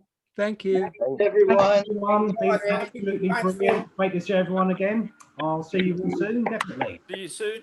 Bye, everyone. It was wonderful. Hey, Leslie. Apologies to Bye. everybody I missed. It's been a good night, I expect. Happy July 4th, Leslie.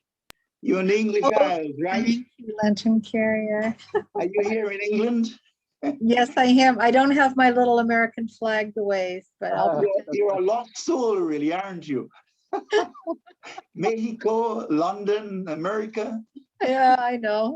Well, we're not talking about Spain. Right? All right. David, I have to say, great headliner as well. Deliveries are brilliant.